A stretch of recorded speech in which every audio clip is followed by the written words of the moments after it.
Assalamualaikum warahmatullahi wabarakatuh. Selamat pagi dan selamat bergabung di Tani On Stage. Tepuk tangan yang meriah untuk kita semua. Ya, inilah program talk show yang dikemas milenial menjadi barometer bagi anak-anak muda untuk sharing seputar ilmu, informasi, dan pengalaman dunia pustaka Indonesia. Bener banget Laras dan juga semua penonton yang hadir pada hari ini. Kita sudah berada di pelataran parkir Auditorium Gedung F Kementerian Pertanian Republik Indonesia. Dan suasana pagi ini seger banget nih. Saya ceria banget karena ada narasumber yang kece-kece. Dan tentunya teman-teman yang menyaksikan di pelataran Kementerian Pertanian dan juga yang sudah bergabung menonton acara ini melalui YouTube iPustaka Setjen Kementerian Pertanian. Halo semuanya. Nah, keren banget ya, dan pastinya Tani On Stage ini kita bakal ngobrol-ngobrol santai dengan 3 narasumber yang seseger hidroponik di Kementerian Pertanian.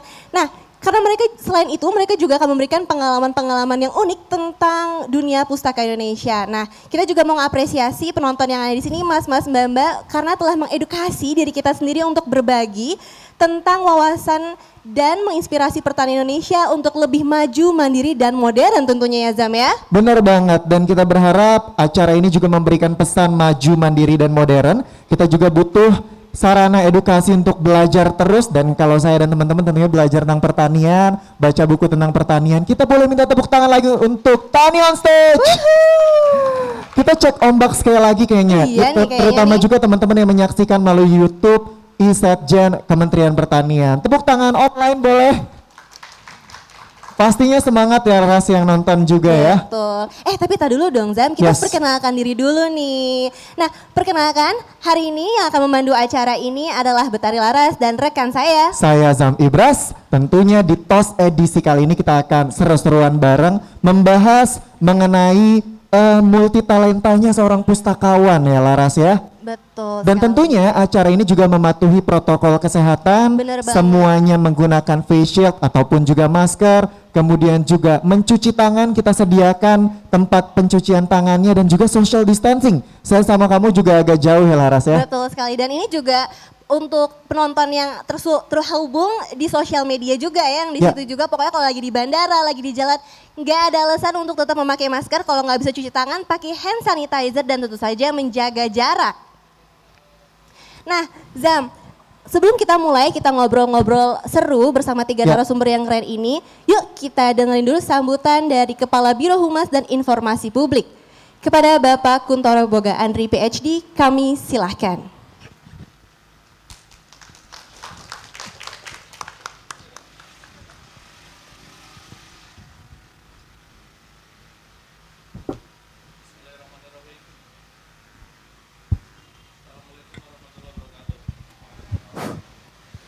Rekan-rekan semua yang saya hormati, teman-teman pustakawan di lingkup Kementerian Pertanian dan terutama khususnya para pelaku agribisnis pertanian yang hadir pada hari ini. Jadi kegiatan Tani On Stage yang dilaksanakan oleh Biro Humas Kementerian Pertanian saat ini sangat strategis saya pikir, karena ada beberapa hal yang perlu saya sampaikan terkait dengan kegiatan pada hari ini. Yang pertama bahwa perlu peningkatan literasi, edukasi, dan pengetahuan yang sangat signifikan dari para petani kita. Saya terus terang ingin menyampaikan pengalaman saya pribadi terkait dengan pustakawan ya, kemudian pentingnya kira-kira bahan-bahan materi, baik itu juknis, baik itu informasi, baik itu terkait dengan pengetahuan pertanian. Saya dulu bekerja di Lembaga Penyuluhan dan Research Balai Pengkajian Teknologi Pertanian, dan saya melihat terus terang petani kita mendapatkan sumber informasi saat ini sebagian besar bukan dari, mohon maaf ya, bisa diperhatikan, bukan dari sumber-sumber resmi. Artinya bukan dari Kementerian Pertanian, bukan dari PPL, bukan dari petugas pertanian, tetapi lebih dari informasi yang bersifat informal. entah itu toko pertanian, nanti bisa didiskusikan ya, entah itu toko pertanian, entah itu sesama petani, entah itu dari petugas-petugas swasta yang ada di lapangan. Tentu kita sangat prihatin, artinya bagaimana mungkin petani sebagai pelaku utama sektor pertanian tidak mendapatkan pasokan informasi dari sumber resminya. Ya, entah itu dari, yang saya maksud dengan sumber resmi itu adalah dari Kementerian Pertanian tentu, dari lembaga-lembaga penelitian pertanian, dari penyuluh, dari petugas dinas. Yang kita khawatirkan adalah informasi yang diterima bias. Ya. Bias terkait dengan produk, bias terkait dengan materi penyuluhan, ada muatan atau konten yang ingin disampaikan oleh penyuluh-penyuluh yang non Kementerian Pertanian atau agen-agen resmi, begitu ya. Nah, tentu sumber informasi menjadi hal yang sangat penting. Dan salah satu sumber informasi tersebut adalah materi-materi penyuluhan yang disebarluaskan, salah satunya melalui media-media diseminasi. Nah, pertanyaannya adalah apakah kita cukup mengkoleksi media-media tersebut untuk disampaikan ke teman-teman petani kita.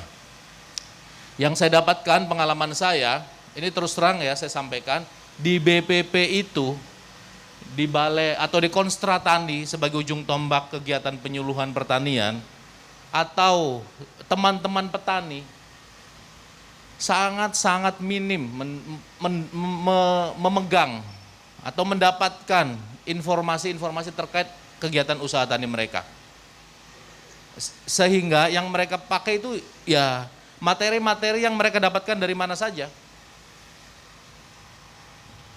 Jadi kondisi kita adalah kita perlu menyiapkan logistik terkait dengan penyuluh-penyuluh kita di lapangan, materi-materi pertanian, konten-konten pertanian, hal-hal teknis, informasi, apa yang perlu dilakukan oleh petani kita. Di BPP, di Konstra Tani kita, mereka masih menyimpan materi-materi pertanian, teknologi pertanian, informasi pertanian dengan baik. Tetapi yang disimpan itu tahun 70. Tahun, ya betul ya teman-teman ya, tahun 70, tahun 80. Bahkan surat kabar pertanian yang sebagai informasi informal sebetulnya, saya sebutkan seperti Sinar Tani, kemudian Pilar Pertanian, kemudian informasi-informasi media-media pertanian, itu masih dikoleksi oleh mereka. Bagus dikoleksi oleh mereka, tetapi tentu kita memerlukan literatur informasi yang lebih menjawab tantangan-tantangan teknis mereka. Kalau Sinar Tani itu kan betul informasi pertanian, tetapi lebih ke pembangunan pertanian, lebih ke informasi program, informasi terkait dengan kegiatan-kegiatan di sektor pertanian. Kemudian ada juga informasi teknis begitu ya, tapi tidak dalam atau perlu diperdalam lagi. Sehingga peran dari kita adalah menyiapkan logistik. Di eselon 1 Kementerian Pertanian semuanya memiliki perpustakaan. Semuanya memiliki e-digital saat ini. Semuanya bisa mengakses. Yang perlu kita persiapkan, yang perlu kita kembangkan adalah bagaimana teman-teman penyuluh kita, petugas-petugas dinas bisa mengakses perpustakaan kita dari lapangan. Itu yang harus didiskusikan, itu yang harus dijawab pada diskusi kita hari ini. Saya banyak sekali mendapatkan petani-petani maju, tanda petik, petani-petani yang dikatakan berhasil, tetapi tetap saja mereka melakukan kegiatan usaha tani yang secara teori sebetulnya tidak tepat seperti itu. Karena pengetahuan, karena informasi, karena teknologi yang mereka dapatkan tidak sesuai dengan teori yang kita pahami. Misalkan masih, mohon maaf ya saya sampaikan secara teknis, masih mencampur misalkan bahan kimia atau pestisida masih dicampur begitu kan. Nah, tentu kalau mencampur bahan kimia, asam dicampur dengan basa, ya kalau bahan kimia itu kan sebagian besar asam kan, kemudian dicampur dengan herbisida, dicampur dengan bahan-bahan lain yang mungkin perbedaan pH itu akan menyebabkan reaksi. Kemudian konten atau zat bahan aktif dari pestisida maupun herbisida tersebut akan berubah begitu. Itu contoh misalkan. Kemudian penggunaan pupuk yang tidak tepat dosis, tepat sasaran, tepat target, tepat waktu, itu banyak sekali saya jumpai. Penggunaan varietas yang salah, tidak sesuai dengan kondisi dan lain sebagainya. Cekaman lingkungan yang dihadapi oleh petani kita yang harus bisa dipecahkan sebetulnya dengan teknologi-teknologi tata kelola air dan lain sebagainya. Itu yang harus kita sampaikan ke publik. Jadi sementara teknologi itu sudah tersedia di perpustakaan kita. Teknologi itu sudah tersedia di perpustakaan kita. Yang harus kita lakukan sekarang adalah membawa teknologi itu dari perpustakaan kita ke lapangan. Itu yang saya himbau, saya minta, saya harapkan bagaimana membawa teknologi-teknologi yang sudah ada itu di perpustakaan bisa dibaca oleh petani kita di lapangan. Tentu membuat petani kita melek teknologi, meningkatkan literasi, dan mau mengimplementasikan teknologi itu juga tantangan tersendiri. Tetapi yang terpenting menurut saya adalah informasi yang deras dari kita, edukasi oleh lembaga resmi dari kita, informasi yang mereka butuhkan, petani butuhkan itu sumbernya dapat dipercaya. Itu saja yang perlu saya sampaikan. Dan terakhir, tidak ada satupun komponen di setiap institusi, di setiap bagian, di setiap kegiatan yang tidak penting. Peneliti, penyuluh, pustakawan, ya, atau petugas-petugas lapang semuanya penting. Jadi kolaborasi di antara kita semua, di antara teman-teman pustakawan, dengan teman-teman peneliti, dengan teman-teman penyuluh, itu menjadi sesuatu yang saya pikir perlu juga kita diskusikan agar ke depan fungsi dari perpustakaan, fungsi dari informasi yang tersimpan di dalam perpustakaan dan tugas dari teman-teman pustakawan untuk menyampaikan juga bahan-bahan tersebut ke publik menjadi lebih efektif, efisien, dan tepat pada sasaran. Saya pikir itu, saya mengapresiasi kegiatan Tani on State pada hari ini dan kita tetap melakukannya secara ketat melalui protokol kesehatan yang ketat, dan mudah-mudahan kita semua tetap bisa bekerja, tetap mendampingi petani, tetap melakukan kegiatan-kegiatan yang mendorong peningkatan produksi sektor pertanian kita. Kira-kira itu, tetap semangat, tetap sebarkan informasi, tetap jaga semangat petani-petani kita di lapang. Itu saja dari saya, terima kasih. Wabillahi taufiq wal hidayah. Wassalamualaikum warahmatullahi wabarakatuh. Tepuk tangan yang meriah untuk Bapak Kuntoro Boga Andri selaku Kepala Biro Humas dan Informasi Publik Kementerian Pertanian. Wah, luar biasa sekali ya Pak ya. Terima kasih atas opening speech terkait tema Tani on Stage pada hari ini. Pustakawan multi talenta. Tapi memang benar ya Zam ya? Yes. Sekarang tuh zaman makin canggih. Informasi itu yang resourceable juga makin bisa diakses dengan mudah. Salah Dan satunya, semuanya juga serba digital ya. betul, salah satunya TV Tani ya Zam ya. Benar, dan ini juga apresiasi untuk literasinya Kementerian Pertanian karena sejarahnya luar biasa. Tabloid Sinar Tani itu sudah lebih dari 50 tahun loh. Boleh berikan tepuk tangan semuanya. Jadi ternyata sudah memberikan perkembangan literasi mengenai pertanian itu sudah lama sekali begitu Laras.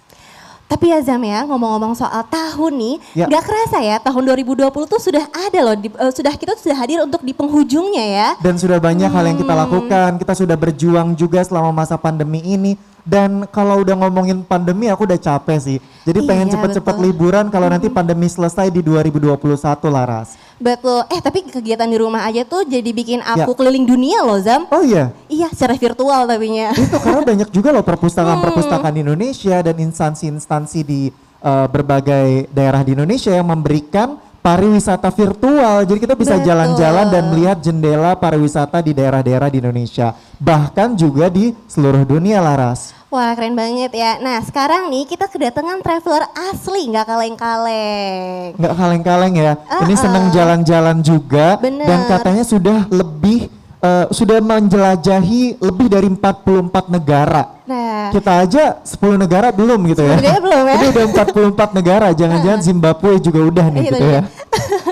Oke deh, nah yang lebih keren lagi, Mas yang satu ini nih mendokumentasikan tempat-tempat wisata yang bagus untuk sharing ke teman-temannya dan mencuarahkan pengalaman tersebut lewat sebuah buku. Jadi sebelum ada yang selebgram yang suka foto-foto, bahkan narasumber kita yang satu ini udah mencurahkan atau menceritakannya melalui tulisan dan foto gitu ya.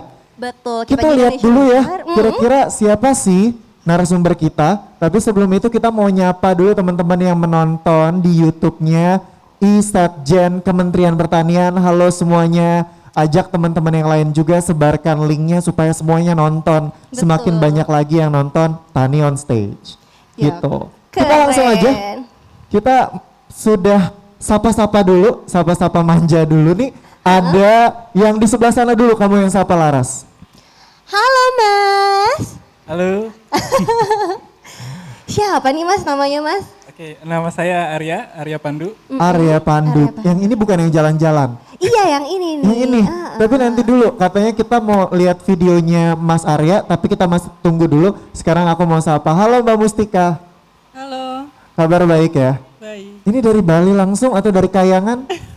Dari langit tadi datangnya. Dari langit langsung ya. Outfitnya keren banget loh Mbak. Keren Ini, banget outfitnya. Ini kalau nanti boleh nanti Kementerian Pertanian kasih bingkisan karena bajunya paling menarik hari ini. Betul. Best kostum gitu di Tani on Stage. Nah Best kalau kostum ya. Mas yang satu ini ada Mas Oji. Pagi Mas. Pagi, selamat pagi Mbak Laras, Mazam. Ya kabarnya seneng jalan-jalan juga ya. Seneng jalan-jalan. Ada nggak sih list yang kepending gara-gara pandemi? Harusnya Banyak. jalan ke banyak. Banyak Wah. sekali. 3 daerah Tahun yang ini, terlewat di mana?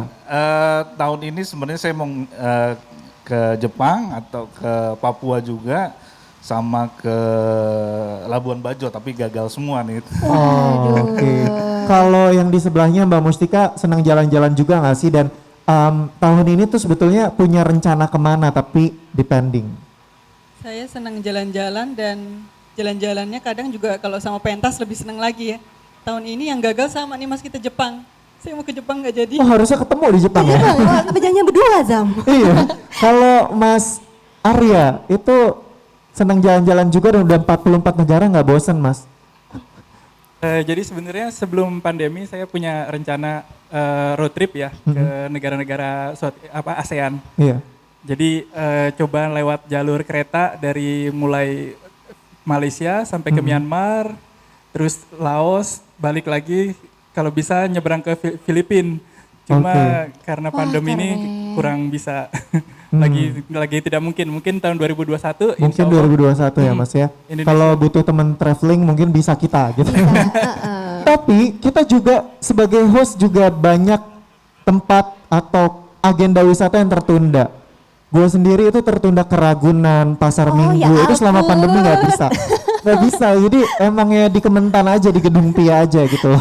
Kalau Lara sendiri ada nggak sih agenda yang terpending jadinya ditunda dulu gitu? Nah kebetulan tuh aku orangnya di rumah aja, jadi selama ini sih aman-aman aja, nggak ada kemana-mana. Oke, jadi di rumah aja ya juga udah Virtual gitu ya. Buckingham Palace itu udah pernah loh saya virtual tapinya. Oke, tapi alhamdulillah ya sebagai jurnalis kita juga kemarin turun langsung aku ke Sulawesi Utara ngeliput keren petani-petani banget. krisan di sana. Kalau Laras kemarin sempat ke Lombok. Dan itu akhirnya sekarang pariwisata di sana udah gimana Ras? Nah kebetulan tuh di sana lagi ada pembangunan MotoGP. Oke. Yang nanti rencananya akan 2021. Oke, tapi banyak ya cerita-cerita tentang wisata, terus pertanian yang harus dibacakan juga, ditulis juga. Nah, kalau teman-teman sendiri sebagai seorang pustakawan, sebelum kita mulai VT dan obrolannya, sudah menulis belum sih di artikel atau buku? Ini buat Mas Oji sama Mbak Mustika aja, karena kalau yang sebelah sana udah sering nulis Sudah gitu sering ya. dong. Mas Oji gimana Mas? Iya, kalau sebenarnya kalau dari saya kan saya sebagai akademisi ya, Oke. jadi sudah jadi kewajiban gitu untuk menuliskan penelitian dan mendiseminasikannya gitu. Jadi ada beberapa yang kayak begini, sebenarnya ada beberapa pekerjaan dari Kementerian Pariwisata juga yang saya di jasa saya gitu Nah, hasil dari penelitian ini saya berikan lagi ke daerah gitu. Jadi sebagai bentuk bantuan akademisi ke daerah dalam pengembangan pariwisata. Oke. Hampir setiap semester pasti harus publikasi. Hampir setiap semester harus Berarti nulis, memang- harus terpublikasikan. Iya. Makanan sehari-hari berarti Makanan ya, sehari-hari menulis. gitu ya. Kalau Mbak Mustika, ini kan juga medianya dengan nari, tapi nulis juga nggak sih Mbak? Iya, kebetulan mungkin karena pustakawan kali ya. Saya sampai disebut ini juga sama temen, ada nyebutnya kembang literasi. Jadi saya kalau di Facebook nulis status di medsos terus kok panjang gitu nulisnya. Nah kalau dibilang tulisan ilmiah saya masih belajar sih, jadi masih baru beberapa artikel sama buku. Itu juga kalau buku bareng-bareng nulisnya ya. Jadi kalau yang lebih ilmiah belajar, buat-buat juga. Tapi kalau yang sifatnya mengalir apa memang mestinya senang Oke. nulis panjang-panjang. Wah. Seru Nanti ya. kita Sama diary follow-followan ya Mbak ya, nanti biar wawasan saya juga tambah luas gitu Mbak. Iya, dan Laras dan juga semua penonton dan teman-teman yang menyaksikan, ini VT-nya katanya mau dikasihnya nanti dulu. Kita langsung Oke. masuk ke jurnal Tani on Stage. Jadi langsung masuk ke tema. Tepuk tangan ya Tani on Stage. Langsung aja Laras, kita Iya. tanya-tanya sama narasumber kita. Dimulai dari kamu dulu, silakan. Nah, kalau misalkan tadi kita udah lihat biografinya, kita tuh mau nanya nih ke Mas Arya dulu kali ya. Boleh Mas Arya. Mas Arya, boleh diceritain gak sih awalnya jadi traveler librarian dan sudah berapa lama nih kira-kira? Kalau sudah berapa lama secara keseluruhan di luar itu 8 tahun. Wow. Jadi sebenarnya pemicunya dulu saya pertama kali mahasiswa itu bekerja sebagai part time community librarian. Jadi community librarian itu kita coba membuat perpustakaan taman bacaan masyarakat yang sifatnya informal. Nah dari situ sebagai mahasiswa ilmu perpustakaan juga saya sering mendapatkan undangan. Jadi ada teman-teman rekan-rekan komunitas di Jogja ingin bikin taman bacaan. Terus mereka tanya ke saya gimana caranya, kemudian saya diundang di sana sebagai volunteer. Jadi ketika kuliah itu saya sangat sering pindah misalkan weekend ke Kalimantan, weekend ke Jogja, weekend ke Bandung, semuanya itu untuk promosi taman bacaan masyarakat. Jadi sebenarnya awalnya dari situ. Dari situ saya lihat sebenarnya pustakawan nggak harus diam di perpustakaan 24 jam. Kita bisa sebenarnya keliling mempraktekkan ilmu kita supaya semua orang bisa mendapatkan manfaat dari ilmu kita, nggak hanya ada di satu perpustakaan aja. Jadi sebenarnya awalnya itu.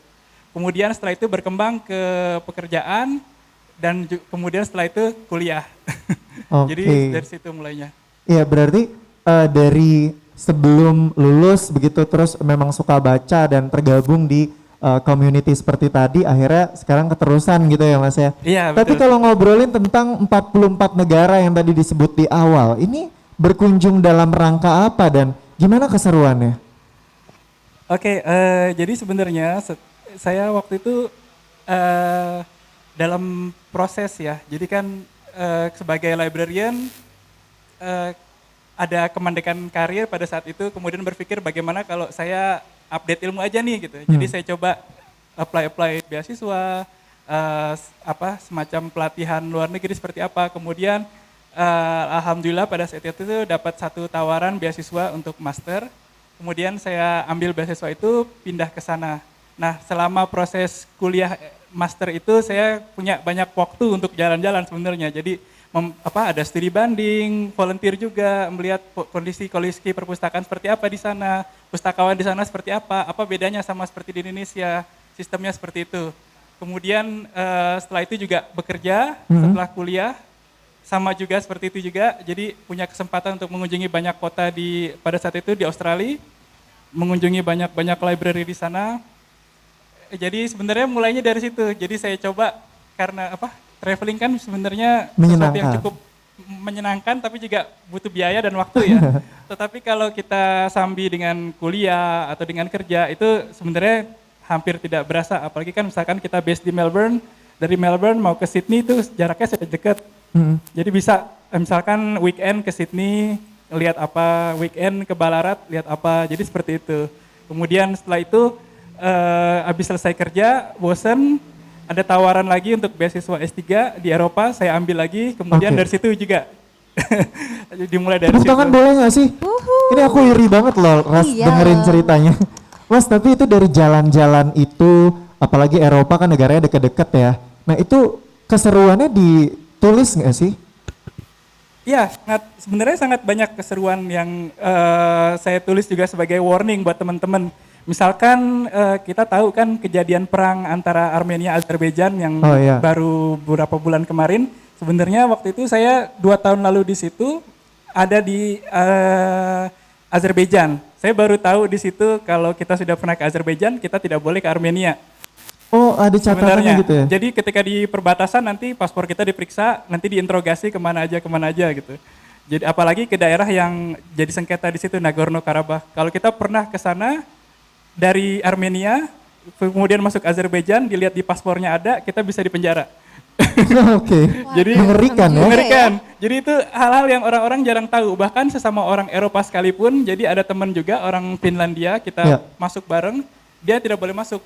Hmm. Karena ada capnya di situ. Jadi itu salah satu soft skill yang kita sebenarnya harus tahu. Ketika ada di negara konflik seperti apa, kemudian apa yang bisa kita omongin di suatu negara tapi tidak bisa di tempat yang lain. Misalkan seperti di negara-negara Asia, di Thailand misalkan tato religius seperti kita di negara lain biasa, di sana agak tabu. Jadi hal-hal soft skill seperti itu sih sebenarnya yang saya coba tuangkan supaya jangan sampai ada traveler lain yang mengulangi kesalahan seperti itu. Oke, itu Mas ke Azerbaijan bisa, terus ke Singapura aja kita udah mikir-mikir ya. Iya. Itu dari kocek sendiri Kita apa dari 44 gas? kecamatan aja masih mikir ya. Iya, Zam. kita Ini harus 44 liputan 2 negara. tahun dulu baru Aduh. bisa ke Singapura gitu. Kalau Mas sendiri, dan ini kan liburan ya, bukan cuma Iya. 1 hari 2 hari. Nah, Iya. itu dari kocek sendiri atau gimana Mas? Jadi saya biasanya kalau untuk travel itu saya coba seekonomis mungkin. Jadi saya lihat apa ada summer school di situ, jadi kursus dan itu ada grant, jadi ada beasiswa. Jadi waktu itu konteksnya waktu itu saya dapat beasiswa lagi untuk summer school di Austria.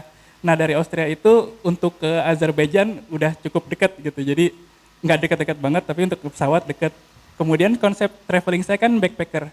Jadi kita selalu naik kereta, naik bus, jalan. Jadi apapun itu yang semurah mungkin. Jadi kita nggak melakukan luxury traveling misalkan nginep di hotel berbintang, nggak seperti itu. Jadi kalau bisa nginep di rumah teman atau rumah penduduk lokal itu lebih baik lagi karena pengalamannya lebih otentik. Jadi sebenarnya di situ. Nekat ya. Tapi keren loh. Kasih tepuk tangan boleh Tani on stage. Dan cerita-cerita kayak gini harus juga dibawa ke panggung menjadi inspirasi ya Ras ya. Tapi Mas kira-kira Mas kalau di luar sana itu petani milenialnya bagaimana nih Mas? Kalau untuk petani milenial, kalau tergantung ya beda kasusnya di banyak negara. Misalkan seperti di Italia itu kan mereka anak mudanya semenjak gabung Uni Eropa mereka lebih banyak kabur kerja di wilayah-wilayah industri. Jadi bayangkan Italia itu mungkin di bawahnya di selatan itu lebih ke agrikultur, di atasnya lebih industri. Nah anak-anak muda itu lebih tertarik dengan industri, jadi mereka lari ke atas. Akhirnya agrikultur di bawah tidak berkembang, diisi oleh imigran. Jadi sangat banyak kasus-kasus seperti itu. Negara yang agrikulturnya sangat maju, sepengetahuan saya di Eropa itu Belanda. Dengan wilayah sekecil itu, tapi mereka bisa ekspor sayuran ke negara-negara tetangga. Itu sangat luar biasa.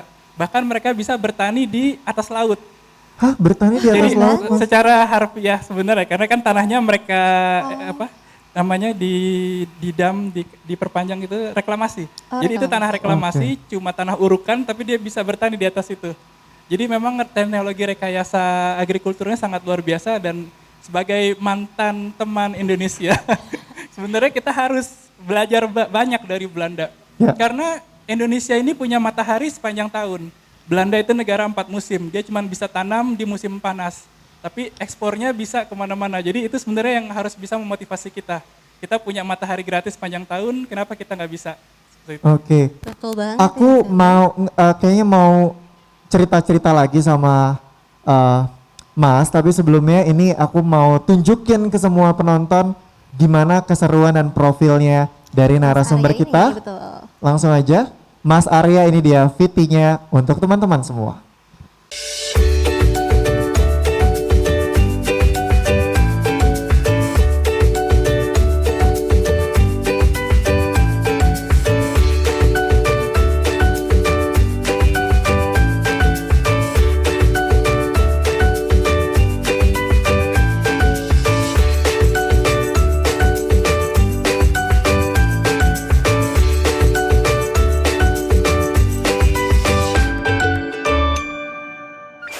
Sudah?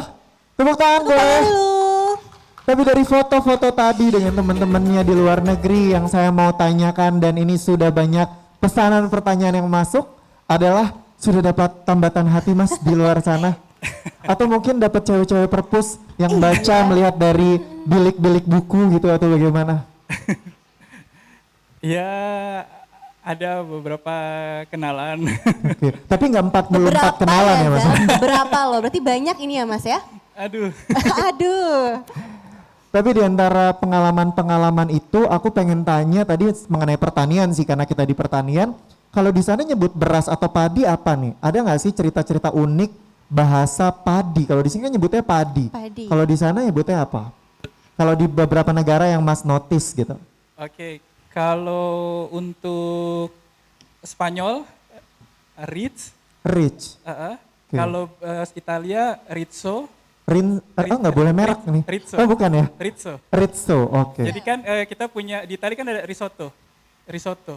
Risotto, Iya. bukan risotto Makassar ya? Bukan. Oke, lapar jadinya nih. Terus?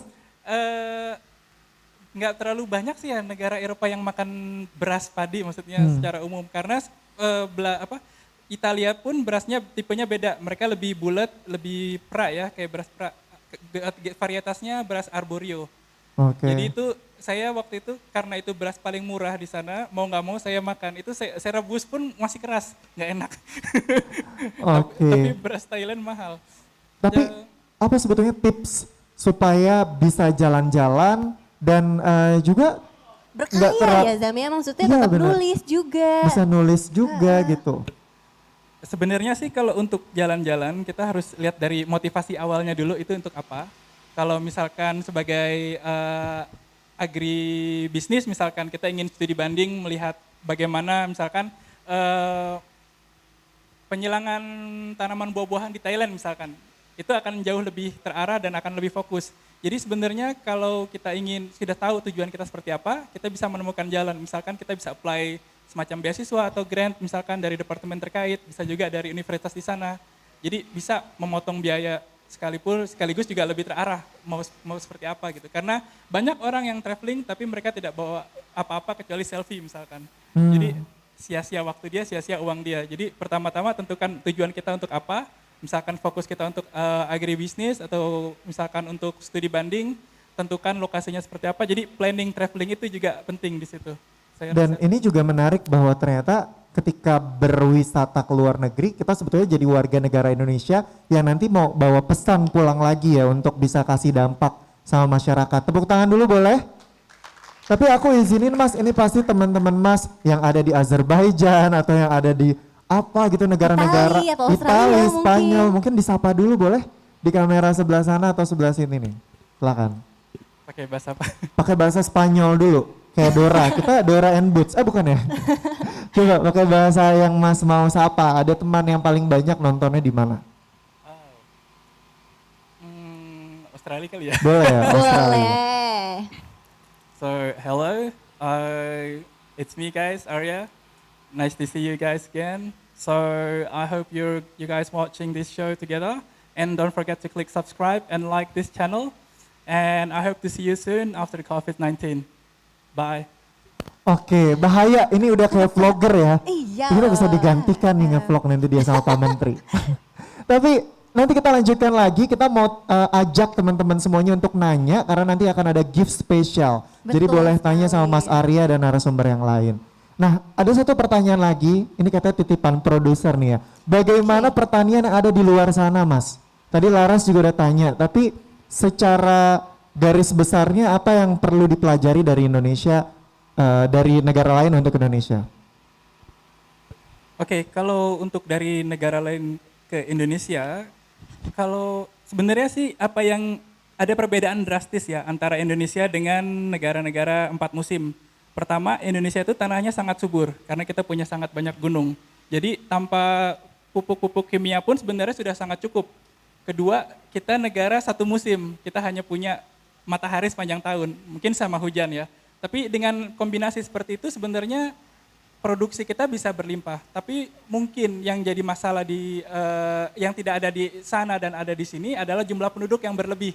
Jadi kita tahu penduduk kita sangat banyak dan kita tahu kita sangat suka makan beras. Jangan lupa negara-negara seperti Vietnam, Thailand bisa ekspor beras bukan karena produksi mereka sangat melimpah atau bagaimana, tapi penduduk mereka tidak makan beras 3 kali sehari. Jadi mereka mau punya pola makan sendiri. Misalkan kalau di Filipina pagi-pagi dia cukup makan pisang goreng, siang dia makan apa, kemudian malam baru dia makan nasi. Kalau di Indonesia kita makan nasi 3 kali sehari, bayangkan satu orang mungkin 1 hari 200 gram, dikali dengan 1 keluarga, 4 orang misalkan, dikalikan 1 kecamatan, dikalikan 1 kelurahan misalkan, sudah kebayang produksi sawah itu berapa hektar, untuk menghidupi orang sekian ini berapa hektar harus ditambah, karena penduduk Indonesia kan bertambah 3 juta mungkin ya setiap tahun. Jadi proyeksi seperti itu yang kita harus lakukan, jadi diversifikasi pangan, proses pengolahan pangan secara tepat guna dan efisien. Saya rasa sistem-sistem seperti hidroponik, sistem yang bisa menghemat lahan itu sangat penting, apalagi kita kan di negara kepulauan. Iya. Negara kepulauan di mana yang sebagian tidak terlalu subur sebenarnya, seperti di pulau-pulau di bagian timur itu kan sebenarnya tanahnya tanah kapur. Jadi perlu pengolahan lebih lanjut. Tapi yang harus kita sadari di sini, kita punya aset yang sangat luar biasa dari alam. Kita harus bisa mengupayakan bagaimana memberdayakan aset itu semaksimal mungkin.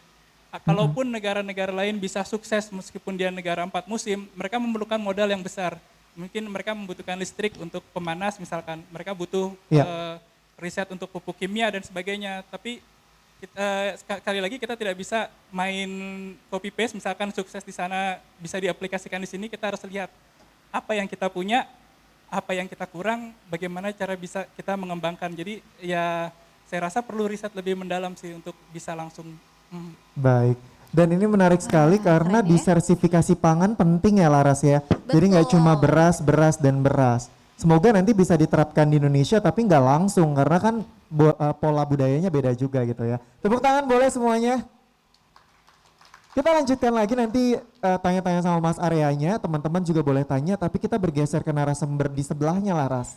Boleh Zam. Nah selanjutnya nih kita akan ngobrol dengan Mbak Mustikawati atau yang lebih dikenal dengan Mbak Ika. Betul ya Mbak ya? Oke, ini mustika gitu ya, kayak sebuah perhiasan dewi-dewi gitu. Artinya emang begitu Mbak? Oke, mic-nya belum hidup? Ya kayak mahkota ya. Mahkota. Mahkota. Oke, nah karena namanya juga mahkota, megah, bajunya juga ini luar biasa ya. Boleh berdiri dulu di sebelah sini, boleh Kak? Kita panggilnya Kak Mustika ya. Kak Mustika boleh pose dan lihat ke kamera. Tepuk tangan boleh teman-teman. Pustakawan kita ada juga yang tampil kece kayak gini dengan sentuhan budaya ya. Boleh muter Mbak? Yes, oke. Ini keren juga karena sebagai pustakawan tapi juga mengangkat seni budaya Indonesia. Outfitnya udah keren, kira-kira fittingnya kayak gimana? Kita saksikan Viti, narasumber kita Mbak Mustikawati.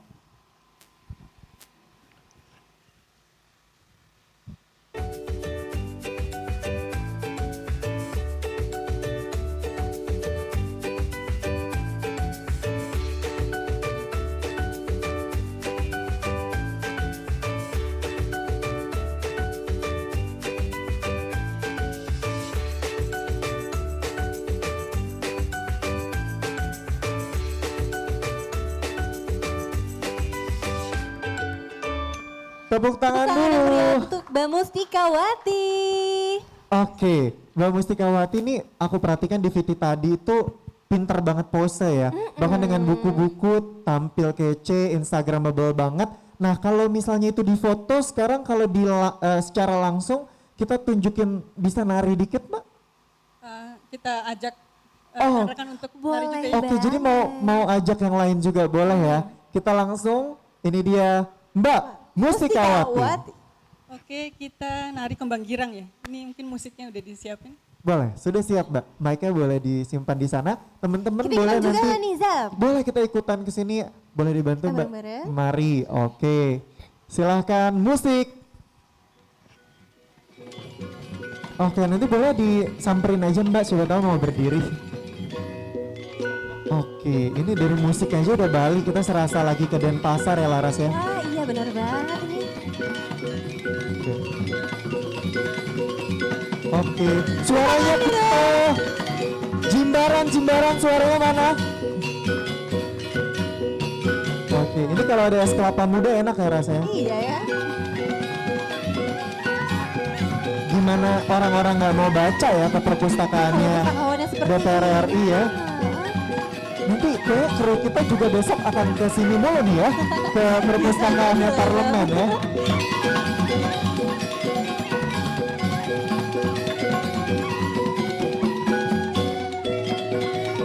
Nanti boleh diajak Mbak ke depan, siapa tahu ada dari teman-teman Setjen Kementerian Pertanian yang mau nari, boleh tepuk tangan.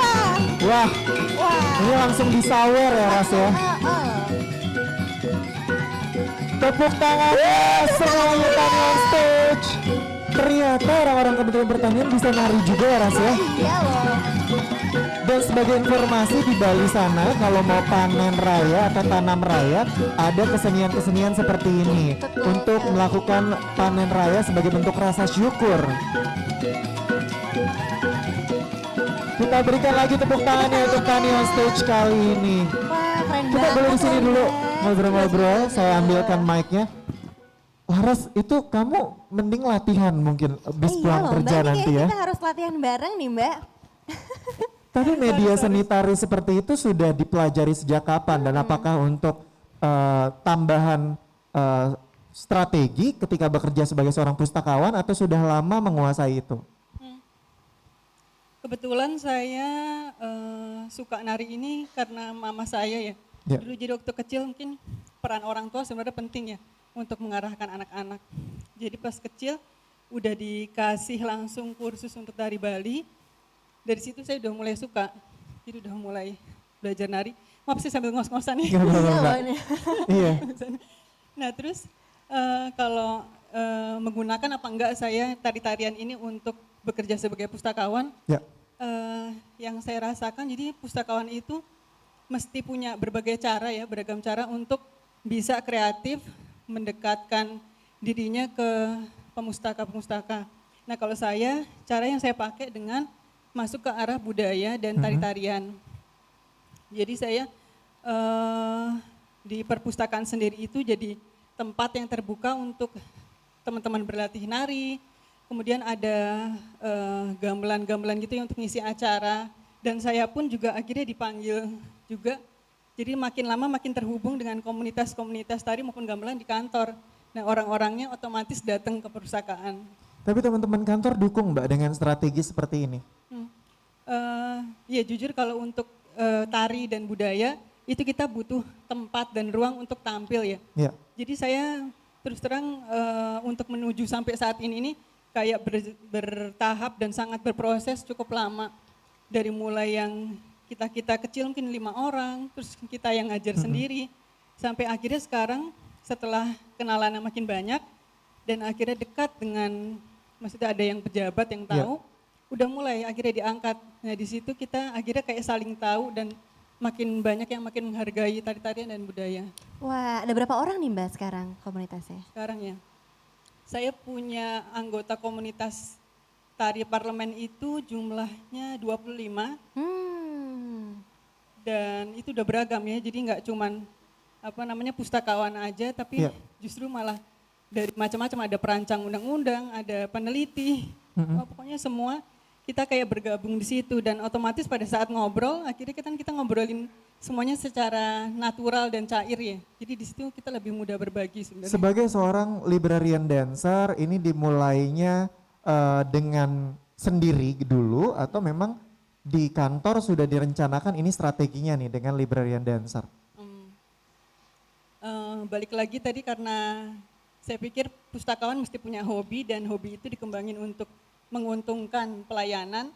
Jadi kalau saya pribadi secara nggak sengaja sebenarnya, cuman karena suka sama tari dan budaya, akhirnya saya mikir kenapa enggak ya? Maksudnya itu didekatkan dengan wilayah kerja saya sehari-hari. Jadi dari inisiatif dan hobinya Mbak Mustika loh, tepuk tangan boleh?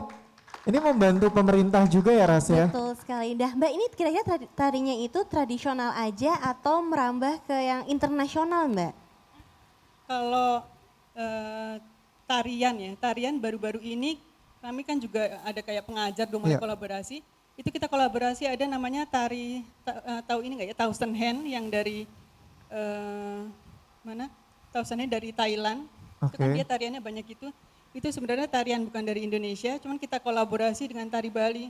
Jadi itu mungkin kalau mau pentas, misalkan ya insya Allah ini udah berlalu COVID, mungkin tahun depan awal tahun, mungkin kita udah mulai bisa pentas itu. Thousand Hand kolaborasi sama tari Bali. Ngobrolin soal tarian internasional, kabarnya Mbak Mustika ini juga pernah perform di closing ceremony perpustakaan Parlemen Asia Pasifik di Potomac Place, Washington DC, USA, dan kemudian menari di acara Misi Budaya Taiwan dan menari di Cultural Performance HUT ke-40 AIPA Parlemen ASEAN di Bangkok, Thailand. Wah keren banget, tepuk tangan lagi boleh? Itu berarti sama dong kayak Mas Arya yang sering keliling negara negeri ya, tapi berarti nari ya? gitu ya Mbak ya? Iya. Jadi saya lihat juga gitu sih kemiripannya kan kalau Mas Arya bilang jangan sampai sia-sia ya. Kalau kita jalan tuh mesti tahu mau apa yang dicari. Nah kalau saya mungkin lewat jalurnya nari ya. Jadi dari nari itu justru saya tahu banyak hal, nggak cuma tari. Jadi saya deket sama orang-orang, masuk dari tarian, tapi akhirnya mengenal banyak orang dan beragam posisi, beragam ilmu ya dari setelah berkunjung itu dan kesempatan ke luar negeri, itu juga dari relasi-relasi sebenarnya Relasi, yang ya. ngelihat kita menunjukkan kita punya hobi dan bakat ini, mereka melihat dan akhirnya mengajak. Ada berapa jenis tarian yang dikuasai? Berapa jenis tarian nih? Kalau tradisional Indonesia? Saya nggak terlalu ngitung sih, ada kan kalau saya dasarnya Bali, kemudian Jawa udah mulai saya dalami, Sumatera, Kalimantan juga ada, Aceh kayaknya ya udah hampir Seluruh rata-rata Indonesia ya Mbak Hampir ya? rata-rata. Atau mungkin kalau yang Mbak paling suka itu kira-kira yang mana nih Mbak? Kalau ditanya ya, tari Bali sama tari Tari Jawa. Bali ya, sama tari Jawa. Wah, keren-keren Mbak. Boleh ceritain nggak sih Mbak tentang Haru Biru, tentang penari di Mbak gimana? Mau apa? Kayak Haru Birunya kira-kira Oh, Haru selain Biru, asyiknya ada Haru Birunya nggak sih Mbak? Iya ya, banyak. Jadi Haru Birunya ini kan kita kalau tampil gini udah kelihatan cantik ya. Yes, kan latihannya 3 bulan ya kan, berminggu. Latihan. Tampilnya cuma 3 menit, terus orang-orangnya kadang ada yang konsen, yang nggak apresiasi. Bahkan tujuannya untuk ngajak mereka ke perpustakaan nggak nyampe nih. Itu gimana perasaannya sebagai seorang penari dan pustakawan yang sampai hari ini bertugas untuk Indonesia? Saya belajar sabar, kemudian memahami orang dan lebih terbuka ya. Jadi memang benar itu kalau penari itu tampilannya dia udah cantik dan tampilnya cuma 3 menit. Dan yang sedihnya kadang gitu, kita mau tampil udah seneng kan dihargai, nggak taunya nanti di-korting-korting. Jadi tarian misalkan 7 menit harusnya dinikmati, di-korting sampai akhirnya misalkan semenit. Terus kita mikir ya ampun dandannya udah susah, dandan itu bisa sejam lebih kan ya sendiri.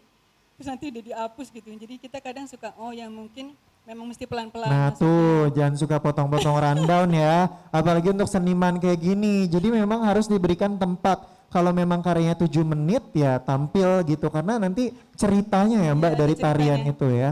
Apa yang mau disampaikan untuk perpustakaan-perpustakaan di Indonesia dan mungkin masyarakat supaya mereka juga mau ke perpustakaan dan kayak di luar negeri yang Mbak sering kunjungin, apa perbaikan yang menjadi pesan untuk perpustakaan-perpustakaan di Indonesia?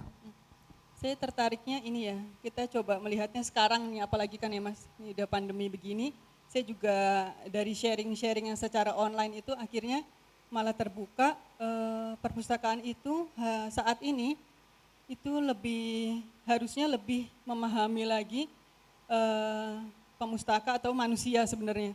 Jadi dia benar-benar harus melihat kondisi jiwa, stabilitasnya si usernya itu seperti apa. Jadi nggak cuman mereka adalah barang atau orang yang lewat setiap hari datang ke perpustakaan tanpa kita interaksi.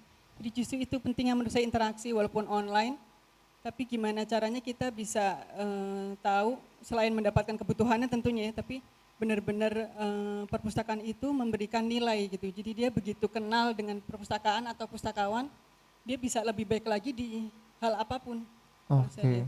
Ini menjadi satu semangat sih kalau banyak baca juga dan mungkin menggunakan metode ini ya. Pustakawannya kayaknya masih selain baca berkenalan. Siap. Tepuk tangan boleh untuk Mustikawati. Ini pustakawan cantik, Seniman juga. berbudaya juga dan semoga nanti bisa menularkannya ke yang lain ya Mbak ya. Tepuk tangan sekali lagi, silahkan kembali ke tempat terlebih dahulu. Saya masih tunggu nanti nari lagi di closing ya Mbak ya. Oke, nah tiga-tiganya tuh seneng jalan-jalan Ras. Betul. Kalau tadi Mas Arya ke 44 negara dan dia nulis tentang perjalanannya. Terus Mbak Mustika Mustikawati. ini ke luar negeri juga jalan-jalan tapi menari juga. Menari. Dan dia juga mengajak orang-orang untuk baca ke perpustakaan dengan metode seni tari. Kalau yang di sebelahnya ini Wah, adalah seorang apa ya? akademisi. Ini di Universitas Pancasila, mana yang lulusan Universitas Pancasila. Banyak tuh pasti viewers Nah, YouTube kita ya. ini mengelola perpustakaan di sana, tapi ternyata Mas yang satu ini adalah lulusan pariwisata ITB ya. Kita kasih tepuk tangan untuk Mas Oji. Lihat dulu VT-nya yang berikut ini.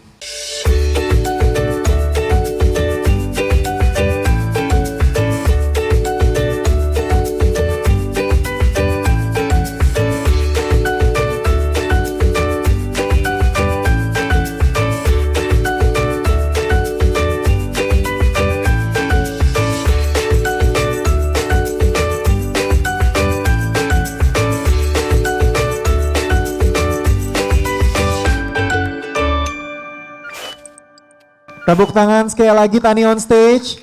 Dari fotonya juga senang jalan-jalan. Tadi ada yang pakai shawl gitu, mungkin itu lagi salju ya. Tapi Mas Oji, sejak kapan jadi seorang pustakawan?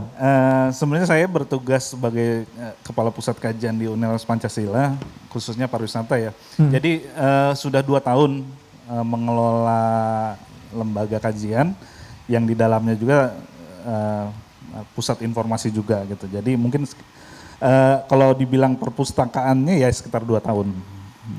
Oke, kenapa tertarik menjadi seorang pustakawan? Apa itu tanggung jawab yang ya udah dijalanin aja atau ada ceritanya nggak sih Mas? Sebenarnya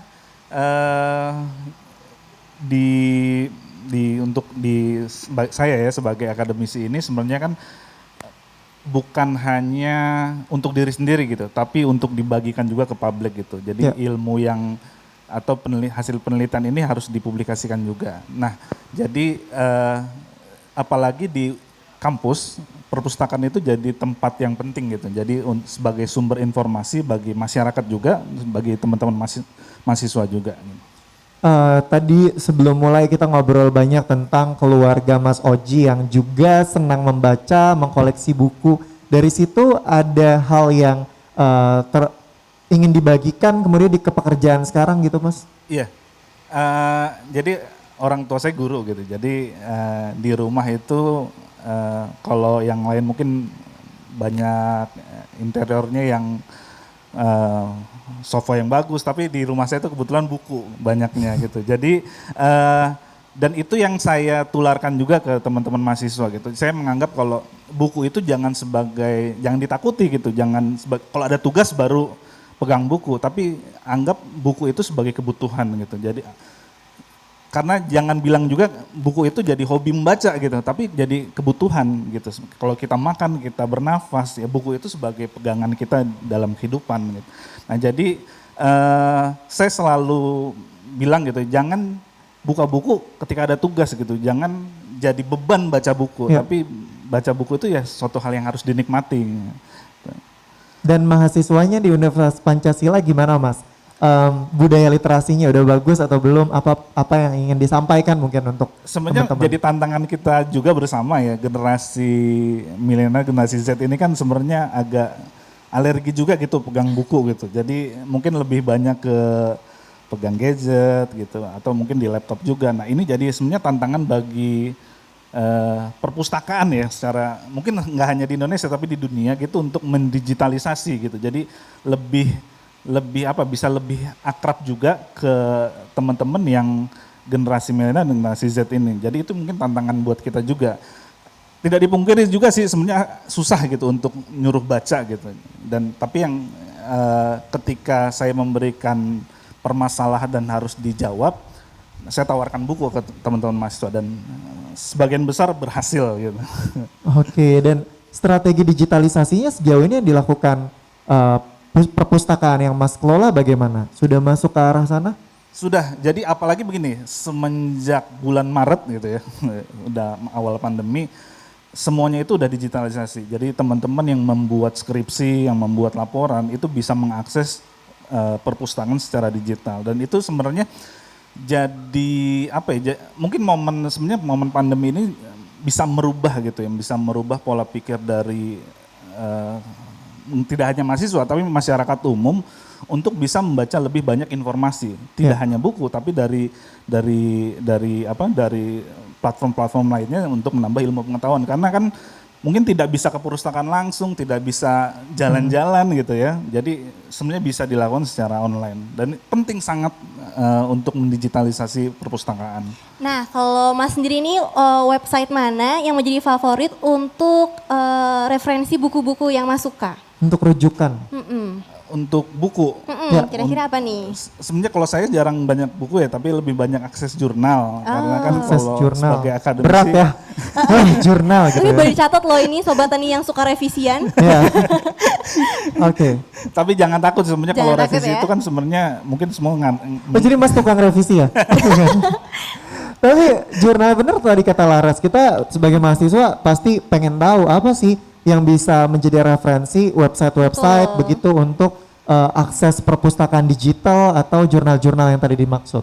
Nah, ini sebenarnya jadi tantangan ya di Indonesia gitu. Untuk mengakses jurnal-jurnal terakreditasi yang baik itu sangat mahal gitu. Apalagi kampus-kampus swasta nih yang sebenarnya banyak limitasinya. Tapi kalau kampus negeri nggak masalah gitu. Jadi mereka mau akses di perpustakaan, mau akses jurnal apapun gitu sebenarnya mudah.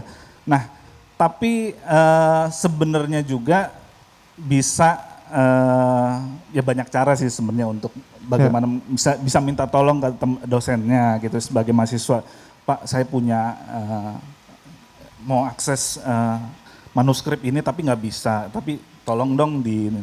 Jadi ini juga sebenarnya tantangan kenapa kalau tadi Pak Kabiro bilang petani kita sebenarnya mungkin nggak sih masuk perpustakaan gitu.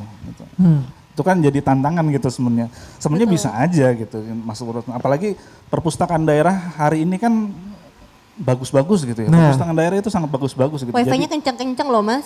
Ya? Wifi-nya kencang-kencang. Iya, wifi-nya Wifi-nya kencang gitu. kencang, benar. Tapi permasalahannya sepi gitu. Tapi ada lukisannya, terus ada metode dongeng, Iya. dan lain-lain. Nah itu sudah dilakukan sama daerah. Kalau yang ada di Jakarta atau perpustakaan-perpustakaan swasta sendiri, harus belajar nggak sih dari perpustakaan daerah tadi yang disebut Iya. Laras? Sebenarnya harus bagaimana cara membuat masyarakat umum itu mau ke perpustakaan, atau mungkin hari ini bukan hanya ke perpustakaan tapi mengakses website-website perpustakaan. Nah itu yang menjadi tantangan bagi pustakawan sebenarnya, bagaimana bisa mendatangkan masyarakat. Apalagi kalau kita ngomongnya pertanian kan biasa megang cangkul gitu, mau nggak sih tapi saya pikir hampir sama dengan mahasiswa gitu. Ketika dikasih permasalahan, mau nggak memecahkan masalah ini? Jawabannya ada di buku gitu. Ayo kita ke perpustakaan. Penyuluh-penyuluh ini juga kan bisa bekerja sama gitu ya, dengan setiap ada laporan-laporan mengenai pertanian. Kalau mungkin saya pribadi mengenai laporan pariwisata gitu ya, pengembangan pariwisata. Biasanya saya kasih merekomendasi ke dinas pariwisata daerahnya, kalau bisa ditaruh di perpustakaan daerah aja, jadi bisa mengakses gitu. Jadi tidak hanya buat hanya pemerintah daerah, tapi masyarakat umum juga bisa mengakses. Gitu. Kalau katanya tadi di awal senang jalan-jalan, terus Mas juga memberikan rekomendasi dan saran ke dinas pariwisata daerah, sebetulnya perpustakaan ini bisa nggak sih jadi tempat wisata misalnya? Karena kan di daerah ada cerita-cerita rakyat, kemudian dokumentasi-dokumentasi sejarah daerah dan lain-lain. Sangat bisa ya sebenarnya. Jadi kita ngelihat setiap daerah juga kan selain perpustakaan ada museum daerah juga. Nah, museum daerah ini kan sebenarnya bisa bekerja sama juga dengan perpustakaan daerah gitu. Jadi bagaimana membuat itu menjadi hal yang menarik. Karena saya pikir di Indonesia itu budayanya sangat kuat gitu. Manuskrip-manuskrip kuno itu harusnya ada di perpustakaan. Jadi wisatawan yang datang itu bisa, oh ini loh sejarah dari daerah tertentu gitu. Nah ini jadi bisa di satu sisi sebagai daya tarik ya, daya tarik bagi wisatawan, yang di satu sisi juga bagi masyarakat umum, oh apa sih yang menarik di perpustakaan daerah saya, oh kok banyak wisatawan yang datang ya. Nah itu bisa menjadi magnet juga bagi masyarakat umum. Oke, jadi nggak cuman perpustakaannya aja tapi bisa berkolaborasi dengan museum. Iya. Jadi sejarah dan budaya sama wisata Mungkin ada kalau nyambungnya ya Mas ya. hanya tur museum tapi bisa tur perpustakaan gitu. Saya pikir sekarang perpustakaan bukan tempat yang kuno lagi ya gitu ya. Semua bisa mengakses dan mungkin beberapa daerah belum terlalu modern tapi itu yang menjadi tantangan kita harus menjadi modern gitu. Oke, maju, mandiri, modern. Tepuk tangan tentunya. boleh? Aku mau nanya deh, tadi kan ada jurnal-jurnal dan Mas juga katanya berharap penyuluh pertanian juga masuk dan bekerja sama dengan perpustakaan-perpustakaan. Ada nggak sih jurnal atau buku tentang pertanian yang Mas notice dan pernah baca misalnya? Kalau di jurnal di jurnal Science Direct atau di Taylor and Francis itu banyak jurnal-jurnal agriculture ya. Dan itu memang saya nggak tahu, kalau bagi saya yang sering berkutat di ilmu sosial itu kan sebenarnya cenderung lebih lambat gitu perkembangan ilmunya gitu karena tapi kalau di bidang yang lebih teknis seperti pertanian teknik itu ilmunya sangat cepat gitu. Nah itu sebenarnya yang bisa dimanfaatkan juga gitu bagi mungkin bukan petani tapi bagi daerah maupun departemen pertanian mungkin khususnya untuk bisa mengakses dan memberikan informasi tersebut kepada petani. Banyak sekali sih Mas kalau misalnya kita melihat di jurnal-jurnal internasional itu sangat banyak sekali. Dengan pertanian yang dinamis tadi berarti sebetulnya masih harus lebih cepat lagi ya Mas bergerak merangkum itu semua dalam buku. Iya, seperti tadi kan Mas Arya juga bilang gitu, sebenarnya banyak teknologi tapi belum tentu bisa diaplikasikan di Indonesia. Nah sebenarnya itu kan tantangan juga bagi peneliti pertanian di Indonesia gitu. Apa Artinya yang harus berarti gini Mas, buku pertanian yang mungkin ada di luar negeri belum tentu kalau dibaca di sini bisa diaplikasikan langsung. Iya. Tapi nah itu makanya tugasnya ilmuwan dan peneliti di Indonesia kira-kira mencoba cocok nggak sih digunakan di tanah di Indonesia. Apalagi kalau kita ngomongin Indonesia, jadi tanahnya beda-beda juga gitu. Belum tentu yang di Jawa bisa diaplikasikan di Sulawesi, di Papua dan di Nusa Tenggara juga. Nah, itu ya mungkin menjadi tantangan. Banyak PR-nya sebenarnya sih bagaimana kita bisa melek literasi ya. Itu tantangan bersama bagi petani, peneliti, penyuluh, bagi seluruh masyarakat di Indonesia. Oke. Ada yang juga nanti mau diberikan sama teman-teman kalau misalnya Mas Arya mau nanya juga atau Mbak Mustika juga boleh saling diskusi, tapi kita mau mempersilahkan dulu teman-teman yang nonton di sini untuk bertanya ke tiga narasumber kita. Karena nanti ada gift spesial di Tani on Stage kali ini. Laras boleh dibantu kira-kira kita Boleh, mau siapa yang ingin bertanya mempersilahkan dulu, siapa dulu? Langsung ketiga narasumber. Oke, Bapak yang di depan. Monggo Pak. Oke, Bapak yang menari tadi ya Pak ya. Sebutkan namanya dan juga pertanyaan, mau nanya siapa dan pertanyaannya Pak. Silakan. Siap, nama saya Pito, saya dari Inspektorat Jenderal Kementerian Pertanian. Kebetulan perpustakaan menjadi sesuatu yang dulu pernah saya impikan untuk jadi pustakawan, tapi rupanya nasib saya bergeser ke yang. Nah saya melihatnya begini, perpustakaan itu sebenarnya tempat rahasia-rahasia Tuhan yang sudah diketahui oleh manusia. Gitu. Jadi saya pikir sayang banget kalau kemudian apa yang ada di koleksi di perpustakaan tidak kita konsumsi. Tapi rasanya ini juga menjadi tanggung jawab kita yang mungkin peduli di perpustakaan untuk mengedukasi orang. Utamanya menurut saya sesungguhnya adalah bagaimana orang merasa beruntung, merasa dimudahkan pada saat kita akses ke perpustakaan. Saya pikir sepanjang perpustakaan tidak bisa mempromosikan itu, rasanya orang juga menjadi agak malas gitu ya ke perpustakaan. Karena yang saya tahu juga kayak misalnya di Perpus UI, di sebelahnya kan juga ada kafe misalnya seperti itu, kemasan seperti itu. Nah dari ketiganya ini, berdasarkan pengalaman yang ada, sesungguhnya strategi seperti apa sih yang harus kita lakukan untuk mendekatkan perpustakaan kepada masyarakat, sekaligus meyakinkan mereka bahwa perpustakaan itu asik dan banyak hal yang bisa diambil manfaatnya dari perpustakaan. Terima kasih. Oke, dan ini untuk ketiganya? Langsung aja nih. Oke, diberikan dulu buku. Untuk ketiganya ya Pak ya, tadi ya pertanyaannya ya. Baik, kita mulai dulu dari Mas Oji, silakan Mas. Tadi nyambung nih kayaknya pertanyaannya dengan penjelasan Mas Victor Oji. ya Pak ya. Iya, jadi memang kalau saya pribadi sebagai akademisi, cara paling mudah untuk membawa mahasiswa itu ke perpustakaan adalah dengan memberikan tugas. Tapi bukan tugas yang gitu. Kalau tugas Berat itu, ya, memberikan tugas gitu. kalau tugas itu kan Merinding kita menganggap begini, tugas itu untuk nilai yang bagus. Nah, saya nggak mau membuat itu juga jadi tugas itu harus bagus. Tapi bagaimana tugas itu tuh ini ada permasalahan gitu loh. Ini permasalahan yang harus kita kayak mungkin sebagai contoh begini. Saya kalau contoh memberikan ke mahasiswa, kalian tahu nggak kalau misalnya wisatawan itu di sektor pariwisata itu yang paling menghancurkan dan itu yang paling punya perilaku yang paling buruk gitu. Mereka kan biasanya masa sih Pak gitu.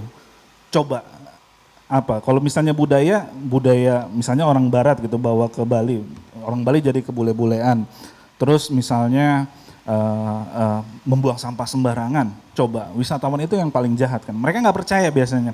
Ah masa sih Pak gini segala macam. Nah kalau tidak percaya coba silakan aja baca buku gitu. Buku-buku mengenai dampak pariwisata. Mereka akhirnya baca gitu. Oh ternyata tidak hanya seperti itu loh Pak. Jadi dampaknya juga sebenarnya bukan hanya dari sisi sosialnya, tapi dari ekonomi kan bisa juga. Nah, literasi itu muncul, saya pribadi gitu ya, ada kebutuhan. Jadi, dan kebutuhan itu bertemu dengan sumbernya. Nah, jadi ketika kita punya, banyak pertanyaan dalam hati, kita harus mencari jawabannya. Nah, jawabannya itu diharapkan bisa di perpustakaan. Nah, di samping itu juga sebenarnya dengan acara-acara seperti ini, dengan ada event, dengan tadi Mbak Ika juga ada pertunjukan tari, itu kan sebenarnya menjadi salah satu hal yang perpustakaan nggak hanya isinya buku aja ya, terus pustakawannya bukan yang bisanya jangan berisik, tapi jadi menarik gitu. Oh ternyata cantik juga gitu pustakawannya, mau ke sana lah gitu. Nah itu ya hal-hal yang harus jadi magnet gitu ya. Strategi. Ya, jadi strategi untuk mendatangkan orang-orang yang haus akan ilmu pengetahuan untuk ke perpustakaan. Oke, Itu, terjawab Bapak. Gitu, Pak. Kita boleh sekarang dengar pendapatnya yang sebelahnya Mbak Mustika, silakan. Ya, terima kasih Pak Vito. Saya rasa ini kondisi yang dialami mungkin semua perpustakaan seperti itu ya, hambatan atau mungkin tantangannya. Ya. Nah yang saya dari pengalaman pribadi saya ini, kita kadang-kadang suka udah ini ya, sebelum kita berhubungan dengan orang, itu kita sudah punya stigma atau sudah mencap orang itu seperti ini gitu. Nah kalau di yang saya alami, itu kita kayak udah takut duluan atau ngeper dengan perancang undang-undang, dengan peneliti, mungkin kalau di sini penyuluh ya, atau peneliti juga ada. Jadi itu yang kadang membuat nggak saling terhubung gitu. Nah gimana caranya saling terhubung? Itu tadi sebenarnya bisa dari kita tahu dulu apa yang mereka inginkan gitu. Jadi kegiatan-kegiatan yang itu mungkin belum terkait sama keilmuannya, tapi itu hobinya dia. Nah itu bisa dilihat dari situ. Terus yang kedua setelah itu sudah terbuka, kita punya pembawaan pustakawan yang mau berinteraksi. Jadi ketika kita berinteraksi, bahkan pustakawan juga mengambil ilmu dari si pemustakanya itu. Jadi kita kayak saling. Kadang kita pikir peneliti pasti udah tahu nih jurnal ini atau cara mencari ini udah tahu dia. Nggak taunya belum tentu. Jadi dia mungkin tahu yang mana kita nggak tahu, tapi ternyata kita juga tahu yang mana yang dia nggak tahu. Nah, itu jadi saling. Oke, berikutnya. Silakan Mas. Silakan Mas monggo. Arya. Kalau saya lihatnya ada 3 ya. Yang pertama, kita biasanya perpustakaan itu fokusnya tentang koleksi, tentang fasilitas. tapi jarang ada yang ngomong tentang menghidupkan perpustakaan. Sebenarnya jiwa perpustakaan itu kalau dari apa yang saya pahami itu ada di penggunanya. Jadi menghidupkan komunitas sebetulnya. Jadi kita coba di perpustakaan komunitas dulu kita membuat suatu event. Di situ komunitasnya tidak hanya harus tentang buku, bisa komunitas yoyo, komunitas buku seperti film seperti Star Trek atau buku-buku seperti Harry Potter. Nah, di situ kita fasilitasi mereka, kita buka bedah buku di sana. Yang penting anak-anak, misalkan komunitasnya anak-anak muda, yang penting mereka datang dulu ke perpustakaan. Membangun komunitas ya, Mas? Betul, membangun komunitas. Saya punya hobi tanaman eksotis. Jadi mungkin saya coba nanam lavender asli di Indonesia. Karena kan lavender ada 3, lavender Spanyol, lavender Itali, dan lavender Inggris. Yang saya coba tanam itu gagal berkali-kali karena panas banget kan sama lembab. Busuk terus, akhirnya berhasil tumbuh 2. Ya ketinggal 1 lagi, saya coba tanam 6 kali, mati terus. Kalau misalkan ada library yang reach up ke saya, komunitas pencinta tanaman eksotis misalnya. Mereka bikin suatu blog atau suatu forum di mana kita yang punya hobi yang sama bisa ada di situ dan saling curhat dan dimoderatori oleh seorang pustakawan, itu akan sangat mengena gitu. Jadi bukan hanya kita sediakan materinya, kita juga bisa menjangkau customer kita gitu. Jadi librarian itu harus reach out keluar. Mereka nggak hanya cukup sibuk menebak-nebak, oh konsumen saya suka buku ini nih, beli konsumen saya suka ada internet cepet, pakai gitu. Tapi mereka nggak lihat apa sebenarnya yang si usernya itu ingin. Jadi saya rasa menghidupkan perpustakaan, nyawanya ada di user, buatlah suatu komunitas atau banyak komunitas dan itu nanti difasilitasi oleh perpustakaan. Tidak hanya harus tentang bidang tersebut, bisa tentang yang lain, tapi yang penting membawa mereka dulu ke perpustakaan. Kedua, yang paling penting adalah promosi sebenarnya. Karena kita tahu sekarang zamannya sosial media, orang suka dengan hal-hal yang ringkas, TikTok atau Facebook, sesuatu yang hanya berapa menit, tapi orang tiba-tiba viral gitu. Itu sesuatu yang sebenarnya kita bisa manfaatkan.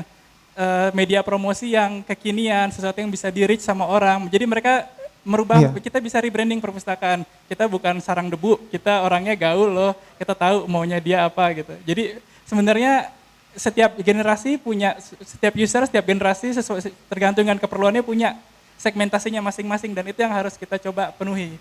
Dan yang ketiga, kalau saya lihat di banyak kasus di perpustakaan di luar, mungkin beda kasusnya dengan Indonesia, misalkan perpustakaan umum, banyak orang-orang tua yang kesepian karena kan mereka tidak tinggal sama orang tuanya. Jadi itu waktu itu saya kerja dari librarian, ada orang-orang tua yang suka ngikutin saya hampir 3 jam pas kerja hanya untuk ngobrol. Jadi kan saya biasanya ada sesi jadi konseling ya? Apapun, yang penting dia ngobrol. Curhat gitu. Curhat, jadi curhaters ya? Kadang sesi juga, saya ada sesi untuk call, ada sesi yang ini, jadi mereka tuh coba bagaimana caranya ngobrol selama mungkin supaya saya nggak tutup telepon karena mereka butuh teman ngobrol. Tapi dari situ mereka lihat ternyata memang butuhnya tidak hanya buku, jadi ada perpustakaan yang menyediakan catur misalnya. Jadi itu satu meja khusus catur, ada tempat buat mereka bisa diskusi, ada tempat buat mereka main kartu remi misalkan. Jadi fasilitas-fasilitas yang hanya buku itu yang perlu kita sediakan juga. Jadi rebranding, jangkau masa kita, tapi ada satu yang lebih penting, kita bisa bikin leaflet sebagus mungkin, kita bisa bikin website seindah mungkin, tapi ada namanya moment of the truth.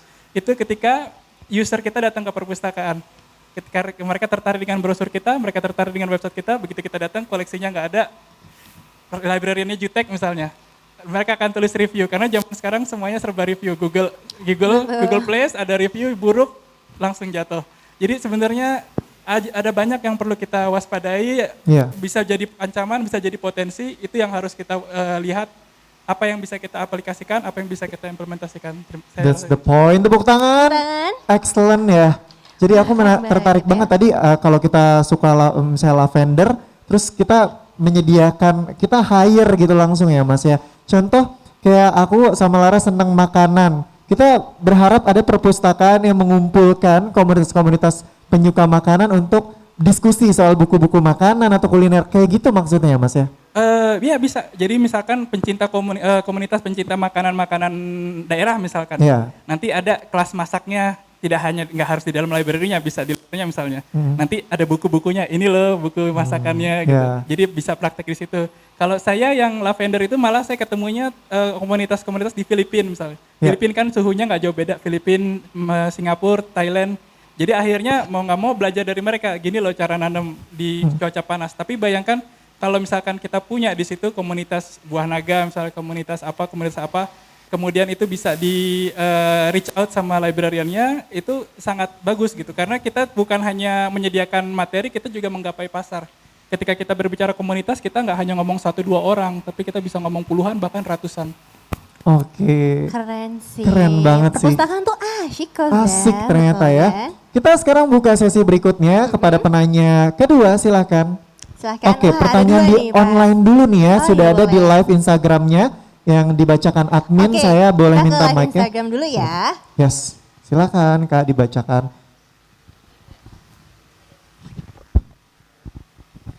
Ada pertanyaan dari Sobat Tani yang ada di Facebook Live Kementan. Pertanyaannya dari Fatma ditujukan ke 3 narasumber. Untuk ketiga narasumber ini, perpustakaan di negara mana yang paling berkesan dan alasannya mengapa? Dan mungkinkah itu diterapkan di negara kita, di Indonesia? Satu lagi dari Amar, pertanyaannya adalah untuk para pustakawan ini di masa pandemi, apakah tantangannya dan inovasi apa yang dilakukan selama masa pandemi ini? Terima kasih. Thank you, silakan mungkin dimulai dari Mas Oji dulu ya. Oji, boleh. Untuk pertanyaan pertama mungkin saya belum tahu juga ya negara mana, belum pernah membandingkan juga gitu. Tapi kalau misalnya kita di Indonesia gitu, saya sebenarnya lebih senang lebih yang ke fokus gitu ya. Karena misalnya di pariwisata gitu, saya sering ke pusat kajian yang ada di kampus-kampus negeri. Karena di sana pasti update bukunya paling bagus, terus dokumen-dokumen mengenai penelitian yang paling bagus. Jadi di sana gitu. Tapi kalau untuk di negara lain mungkin karena saya mungkin jarang keluar negeri sih sebenarnya. Salah satu orang yang mungkin ada yang nanya kenapa nggak jarang keluar negeri, karena saya belum nggak tertarik gitu. Mohon maaf ya, karena saya nggak terlalu tertarik gitu kalau ke luar negeri. Tapi kalau Indonesia ayo semangat gitu. Nah, gitu. Apalagi saya ngelihat perpustakaan. Saya selalu kalau saya suka ngasih ke teman-teman mahasiswa atau kalau ada yang ngobrol, kalau ke daerah mana sih yang paling enak gitu. Saya bilang semua kota, semua daerah itu enak. Kalau pengen merasakan bagaimana hidup bagaimana merasakan daerah tersebut, tinggal datang ke alun-alun, ke pasar, kalau sempat ke perpustakaannya. Itu kita sudah bisa menikmati satu Atmosfernya daerah. ya. Atmosfernya daerah tersebut. Kita bisa ngelihat energi dari daerah tersebut, masyarakat di sana. Nah itu sih. Terus untuk yang Di masa pandemi ini gimana berjuangnya Mas? Memang waktu itu ada diskusi juga gitu dengan rekan di kampus pustakawan. Nah, pertanyaannya sederhana gitu. Sebenarnya pustakawan itu masih penting atau enggak sih gitu. Beberapa kampus bahkan udah menutup ya. Ada kampus yang tutup gitu jurusan perpustakaan. Tapi di era dia bilang tapi 5 tahun kebelakangan ini dibutuhkan lagi, Mas. Kenapa dibutuhin? Karena tidak konvensional lagi, tapi yang dibutuhkan adalah digitalisasi. Pustakawan yang bisa mendigitalisasi. Nah itu menjadi tantangan juga dan itu menjadi jawaban juga sih bagi hari ini gitu. Kita bisa datang ke perpustakaan tidak hanya secara fisik, tapi secara digital kita bisa datang gitu. Dan itu menjadi, karena kan yang mengkonsumsi, saya pikir gini, yang mengkonsumsi informasi di perpustakaan itu kan masyarakat umum gitu. Masyarakat umum sekarang hari ini dibatasi. Salah satunya adalah kita bisa menggapai orang yang membutuhkan informasi dengan cara digital gitu. Bisa diakses di website atau mungkin promosi di Instagram, Facebook segala macam. Itu mungkin bisa menjadi salah satu jawaban gitu mengenai tantangan perpustakaan hari ini. Baik, berikutnya ya. Baik, Mbak Mustika.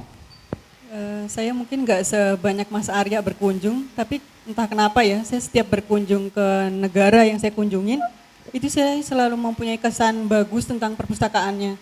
Nah kalau ditanya yang berkesan banget, kadang mungkin bukan bangunannya juga, tapi fungsinya ya. Saya merasa nyaman waktu itu di Kucing, Sarawak, perpustakaan, itu nggak salah perpustakaan umum sih. Dia jadi konsepnya yang saya suka, tidak hanya ada buku, kemudian ada sarana prasarana yang bagus. Memang dia luas ya, dia punya satu kawasan sendiri, tapi dia juga merawat ekosistem di sekitarnya. Jadi kayak ada hutan gitu, kayak mungkin kampus UI, Kaitannya dengan lingkungan ya? Iya, kaitan dengan lingkungan. Jadi dia benar-benar mendekati semua, kayak mengambil harmoni ya. Jadi harmoni lingkungannya itu dikaitkan saling terhubung dengan manusia-manusia yang ada di situ. Jadi bagaimana manusia-manusia yang membaca dan datang ke perpustakaan di Sarawak, itu dia dapat refreshing, bahagia gitu juga karena ngelihat tanaman yang dirawat, lingkungan yang dirawat, burung. Jadi burung juga akhirnya kan ikut datang ya ke lingkungan itu karena dirawat, itunya ada danau, ada hutan, segala macam ekosistem kayak itu berjalan di sana. Itu yang saya lihat hebat di Sarawak Kucing. Yang kedua mungkin lebih ini sih ya, kayak agak-agak modernnya itu mungkin di Singapura ya.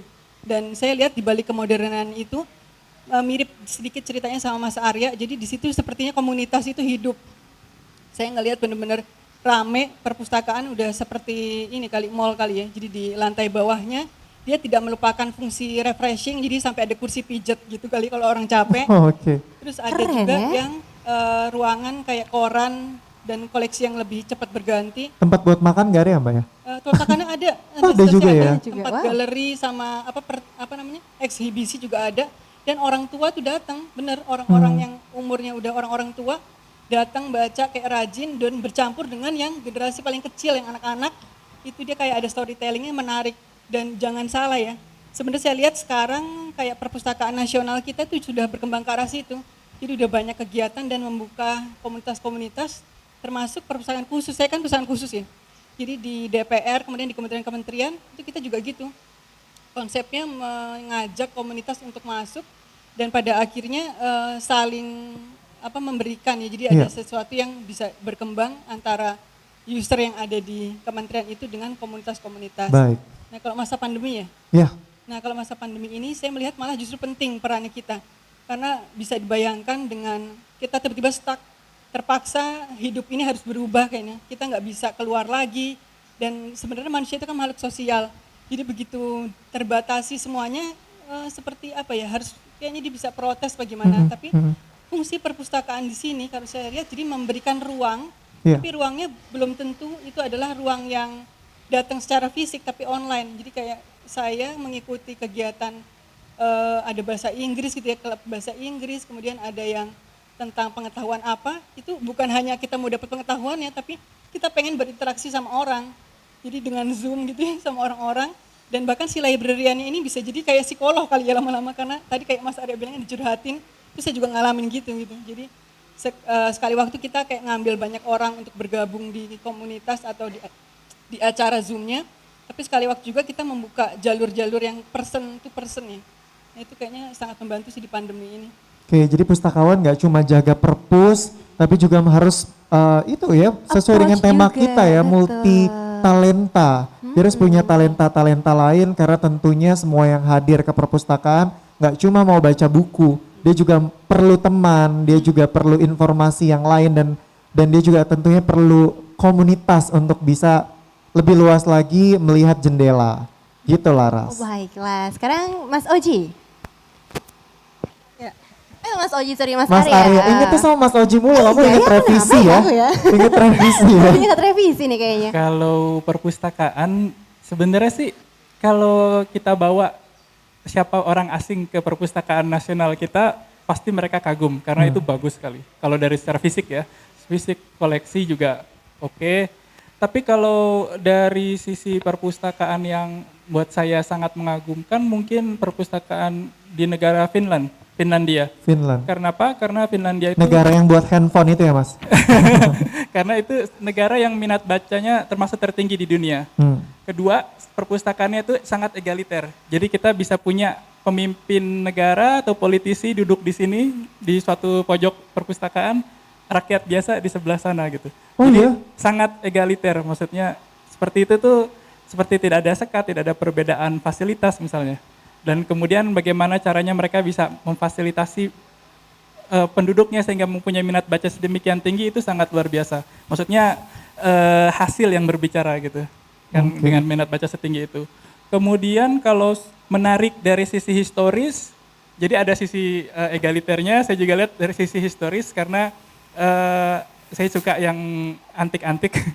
Jadi ada perpustakaan di Bologna namanya Sala Borsa. Sala itu ruangan, borsa itu bursa perdagangan. Jadi dia library tapi lantainya kaca. Nah di bawah kaca itu ada pondasi bangunan Romawi. Jadi pasar zaman dulu Romawi. Jadi ketika kita berdiri di atas library itu kaca, kita bisa lihat apa yang ada di bawahnya. Fondasi rumah kuno itu. Dan kita bisa ke bawah situ. Jadi ada tangga untuk ke sana, tapi bayar. Tapi maksudnya itu sangat menarik bagaimana kita bisa melihat perpustakaan itu berdiri di suatu lokasi yang dulu pernah ada kehidupan 1000 tahun lalu misalnya. Kemudian tidak jauh dari Sala Borsa itu ada perpustakaan juga, dia punya universitas tahun 1088 namanya Archigimnasio. Dia itu salah satu perpustakaan tertua di dunia, dekorasinya sangat antik, luar biasa. Punya ruang anatomi juga, seperti museum, seperti perpustakaan, tapi kita punya feeling di situ bagaimana kita ketika duduk di ruang baca seakan-akan kita ada di zaman Renaissance misalnya. Jadi seperti mesin waktu ke masa lalu. Hanya duduk di situ aja kita udah dapat feelingnya. Jadi bisa dari sisi historis, saya lihatnya bisa juga dari sisi egaliter. Kalau pertanyaan kedua soal selama pandemi ini, kan jalan-jalan tadi di stop nih. Terus ke perpustakaan di stop kan? Betul. Sebenarnya kalau di luar, apalagi negara-negara 4 musim itu paling terdampak ya. Karena banyak sebenarnya tuh perpustakaan umum, apalagi karena dia kan konsepnya inklusif. Siapapun bisa di sana. Jadi ketika musim dingin seperti ini, kebanyakan perpustakaan tuh penuh dengan tunawisma. Jadi mereka yang cari tempat hangat, mereka ngumpul di situ. Sekarang itu tutup. Jadi mereka terpaksa gelandangan, kedinginan di mana-mana. Saya juga lihat banyak laporan orang-orang tua yang biasanya ngurumpi bareng di perpustakaan, sekarang udah nggak bisa lagi, mereka harus di rumahnya masing-masing. Jadi perpustakaan itu banyak yang tutup begitu aja, tapi ada juga yang mencoba berinovasi. Salah satunya memberikan layanan on call misalkan, jadi bisa ditanya apa kebutuhan mereka. Karena kadang-kadang kebutuhan orang-orang tua itu simple, gimana caranya restart komputer misalnya. Jadi nggak harus tentang book related. Kemudian mereka menawarkan koleksi-koleksi digital juga. Jadi sebenarnya kita harus bisa beradaptasi dengan situasi, apalagi wabah ini kan berjalan sudah cukup lama sekarang. Jadi untuk sekarang mungkin koleksi-koleksi digital, sarana servis yang lebih personal menjangkau ke customer kita itu yang bisa kita gunakan setidak-tidaknya sampai akhir pandemi ini. Baik. Oke. Luar biasa sekali, kasih tepuk tangan, semangat lagi Tani on stage. Kita masih buka sesi pertanyaan satu kali lagi karena ada giveaway nantinya Laras. Silahkan yang mau nanya. Nah itu ada 2 nih kebetulan sekali. Kita mau pilih yang mana nih Zam? Yang kuning terlebih dahulu Ibu, dari jauh seperti buah mangga ya. Saya yang samperin boleh ya Ras ya? Oke Ibu silahkan disampaikan pertanyaannya. Makasih banyak atas kesempatan diberikan kepada saya. Perkenalkan nama saya Ibu Suryanti Husain dari Makassar. Sebenarnya saya datang ke kementerian ini bukan untuk ikutin ini, tapi sangat terharu dengan apa yang kegiatan yang dilaksanakan pada hari ini. Saya sungguh terharu. Kebetulan di kabupaten saya ikut dalam Ikatan Persaudaraan Wanita Kreatif dan membina ibu-ibu rumah tangga yang umumnya perempuan itu sekitar 2.000 orang. Ya, di Kabupaten Pinrang. Jadi begini, apa yang disampaikan oleh ketiga narasumber tadi, saya sangat terkesima. Karena kenapa? Untuk memberikan, untuk mencapai cita-cita kita, untuk memberikan kesejahteraan pada masyarakat itu tidak terkendali dengan hal ini. Kita harus betul-betul membenar diri kita, terutama untuk ibu-ibu, karena ibu-ibu binaan saya itu dengan perpustakaan. Kita harus dekat. Karena dengan adanya perpustakaan yang betul aktif, kita bisa mencapai apa yang telah para narasumber yang telah sampaikan itu dengan pengalaman-pengalaman yang dia dapat di luar negeri sana. Oleh karena itu, saya atas nama masyarakat Sulawesi Selatan, sekiranya kalau memang perpustakaan ini bisa dimaksimalkan di daerah masing-masing dengan potensi yang ada, insya Allah kita bisa mencapai dengan membina secara langsung. Jangan cuma disebut saja tapi kita tidak pernah dapat, kita tidak pernah lihat. Kalau bicara masalah perpustakaan, saya sangat bersyukur dan saya memang hobi baca mulai dari SD. Jadi karena dengan adanya pengalaman-pengalaman yang telah kita dapat di bangku sekolah, makanya sampai akhir ini walaupun saya jadi ibu rumah tangga biasa dengan banyak anak, saya sangat terkesima dengan adanya perpustakaan kalau memang dimaksimalkan di daerah, karena itu bisa membantu kita di daerah.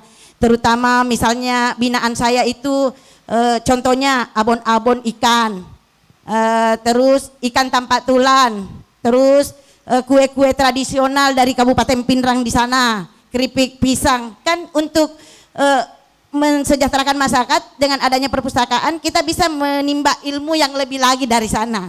Jadi yang pertanyaan saya, kira-kira bisa nggak, bagaimana harus saya tempuh sebagai putri daerah untuk difasilitasi masalah perpustakaan di daerah kami. Terima kasih. Wassalamualaikum warahmatullahi wabarakatuh. Waalaikumsalam warahmatullahi wabarakatuh. Kabupaten Pindang, Sulawesi Selatan, jauh-jauh loh ya. Nah, Zam, kita langsung aja nih ke ibu yang satu lagi ingin bertanya gimana? Oke, kita nanti akan jawab, tapi sekarang kita persilakan dulu satu lagi penanya kita. Selamat pagi, Bu. Selamat pagi, terima kasih Mas. Perkenalkan dulu, saya Ibu Eti Rohaiti. Kebetulan saya bertugas di Dinas Ketahanan Pangan, Kelautan Pertanian Provinsi DKI Jakarta. Saya juga kebetulan sebagai kepala seksi pengolahan hasil pertanian. Saya tadi tertarik sekali dengan yang sudah disampaikan oleh Mas Arya Pandu mengenai diversifikasi olahan tentunya ya. Kita tahu sendiri bahwa memang di kita ya di Indonesia ini beras tetap menjadi kebutuhan utama. Sudah makan lontong tetap belum sarapan katanya ya, karena belum makan nasi ya. Yang ingin saya tanyakan adalah mengenai diversifikasi, karena Mas Arya sebagai traveler yang sudah melakukan traveling ke 44 negara dan katanya melakukannya sering menginap di perumahan-perumahan lokal gitu ya. Tentunya Mas Arya ketemu sama olahan-olahan yang pangan-pangan lokal di sana. Seperti kita di Indonesia kan sudah juga mensosialisasikan bagaimana kita mengolah pangan lokal dari misalkan tepung mokaf dan lain-lain. Tapi tentunya kita juga perlu mengadopsi ataupun menginovasi dari negara lain, siapa tahu bisa kita olah di sini. Maksud saya, apakah pernah ketemu tuh hal-hal seperti di negara-negara lain yang mungkin karena Mas Arya langsung ya menginap di rumah penduduk lokal itu, tentu ada pengalaman-pengalaman spesial yang Mas Arya ketemu tentang olahan-olahan, diversifikasi olahan. Ataupun mungkin juga sudah Mas Arya tulis di blog apa misalkan ya, yang mungkin bisa saya baca atau kita pelajari bersama. Terima kasih. Assalamualaikum warahmatullahi wabarakatuh. Waalaikumsalam warahmatullahi wabarakatuh. Terima kasih banyak Ibu Eti, ini dari DKI Jakarta ya. Semoga nanti bisa dijawab juga sama Mas Arya. Tapi aku mau ulas lagi, tadi menarik dari Kabupaten Pindang, Sulawesi Selatan. Harapannya juga di Kabupaten Pindang nanti ada perpustakaan yang bagus. Ini pesan untuk Kementerian Pertanian atau juga pemerintah kementerian lain untuk nanti membantu. Nah, ada arahan, ada saran mungkin dari pustakawan semua, karena yang di daerah perpustakaannya mau sebagus yang di DPR juga gitu. Gimana nih? Aku mulai dari Mas Oji dulu. Iya, mohon maaf tadi Ibu Suryati. Bu Suryati, ya jadi saya mau ada sedikit contoh gitu ya. Jadi waktu saya pernah bawa teman-teman mahasiswa itu ke Jatiwangi di Majalengka. Ya. Nah, di sana itu desa wisata. Jadi desa wisata di sana, mungkin ini bisa disambungkan aja nanti Bu ya. Di sana itu unik gitu. Jadi mereka itu di sana pengelolanya tidak hanya dalam tanda kutip hanya menerima tamu, tapi teman-teman mahasiswa itu dikasih masalah. Ini permasalahan di daerah kita. Kalau mau nginep di sini harus pecahin masalah ini juga. Gitu. Nah, salah satu PR-nya adalah tingkat literasi di masyarakat itu yang rendah. Nah, jadi saya pikir saya diskusi dengan teman-teman mahasiswa apa yang bisa kita lakukan di sana. Ya mungkin kita bisa bikin sedikit aja perpustakaan yang kecil gitu ya. Iya. Perpustakaan yang karena di sana kan desa wisata, jadi mungkin kita bisa bawa buku-buku yang berhubungan dengan pariwisata, pengembangan masyarakat, pengembangan kapasitas sosial. Nah, tapi yang paling penting juga adalah jangan hanya ada perpustakaan mininya juga, tapi bagaimana meningkatkan literasi juga, minat baca di masyarakat. Nah, kita di sana itu bergerilya akhirnya ke TK-TK, ke SD yang kita punya loh, ada kita mau bangun perpustakaan, di sana bisa menggambar, jadi minat anak-anak itu muncul untuk baca. Dan ini saya pikir juga bisa diterapkan di daerah-daerah. Jadi kalau saran saya sih Bu, kalau Ibu apalagi memberdayakan masyarakat, ibu-ibu gitu ya, saya pikir langsung aja palak daerah gitu. Kita butuh perpustakaan di sini, pokoknya yang buku-bukunya berhubungan dengan pemberdayaan perempuan. Udah, saya pikir dengan dipalak aja itu udah bisa gitu. Itu contohnya kayak di pariwisata gitu. Jadi silakan mengundang, tapi mengundang wisatawan, tapi kita mau mencahkan suatu masalah juga gitu. Nah itu sebenarnya bisa diterapkan juga. Sama juga kasusnya kayak waktu saya juga berkunjung bawa teman-teman mahasiswa juga ke Desa Langgerang di Jogja. Nah mereka juga sama gitu. Jadi mereka udah punya daerah yang bagus, manajemennya bagus, tapi bagaimana cara membuat masyarakat itu bisa ikut serta dengan pariwisata. Nah itu caranya ya dengan karena kan tidak hanya penyuluhan itu, saya pikir ini jadi masalah nih, masalah daerah dengan pusat atau pemerintah daerah dengan masyarakat. Kadang-kadang penyuluhan itu yang penting tanda tangannya aja deh gitu, transportnya aja bagi masyarakat umum gitu ya. Nah apa yang di-deliver itu tidak sampai juga akhirnya, udah sampai rumah udah lupa gitu. Tapi makanya diajak bagaimana cara memecahkan masalah gitu. Nah itu yang paling penting. Ya, contohnya kalau misalnya untuk meningkatkan literasi literasi itu ya bisa diajak juga teman-teman masyarakat, anak-anak sekolahnya itu diajak untuk ayo kita punya perpustakaan yang penting bacanya aja dulu deh gitu. Jadi bagaimana diberikan masalah dan bagaimana cara memecahkannya. Saya pikir itu bisa, kalau Ibu langsung palak aja Bu daerah itu, saya pikir saya punya 2.000 ibu rumah tangga nih, masa iya nggak mau sih gitu loh. Apalagi kalau dekat-dekat pilkada kan biasanya udah nggak apa gitu. Tapi menarik banget Mas Oji karena Ibu Sri kan juga membina ibu-ibu PKK di sana buat kue ya Bu ya. Ini dari produk-produk pertanian juga pastinya, kue-kue khas dari Sulawesi Selatan. Dan itu bisa juga diminta mungkin sama pemerintah daerah setempat begitu karena udah punya karya dan masa yang banyak juga. Terjawab ya Bu ya. Nah sekarang kita ke sebelah ya tadi boleh. Saya jadi ingat juga di Kepulauan Seribu itu kan nggak ada susah ya untuk bertani gitu ya Bu, di Kepulauan Seribu di Jakarta ini. Nah salah satu produk unggulannya adalah sukun gitu. Jadi mereka buah sukun, buah sukun, tapi mereka bingung cara mengolahnya seperti apa. Nah waktu itu kita ajak salah satu peneliti di bidang gastronomi bagaimana sih cara mengolah sukun gitu. Jadi, nah itu jadi sebenarnya kolaborasi, nggak bisa sendiri sih sebenarnya, masyarakat itu nggak bisa jalan sendiri juga, butuh ada intervensi dari pemerintah daerah maupun dari akademisi juga. Nah setelah di sana mereka akhirnya bikin packaging yang menarik sukun, keripik sukunnya.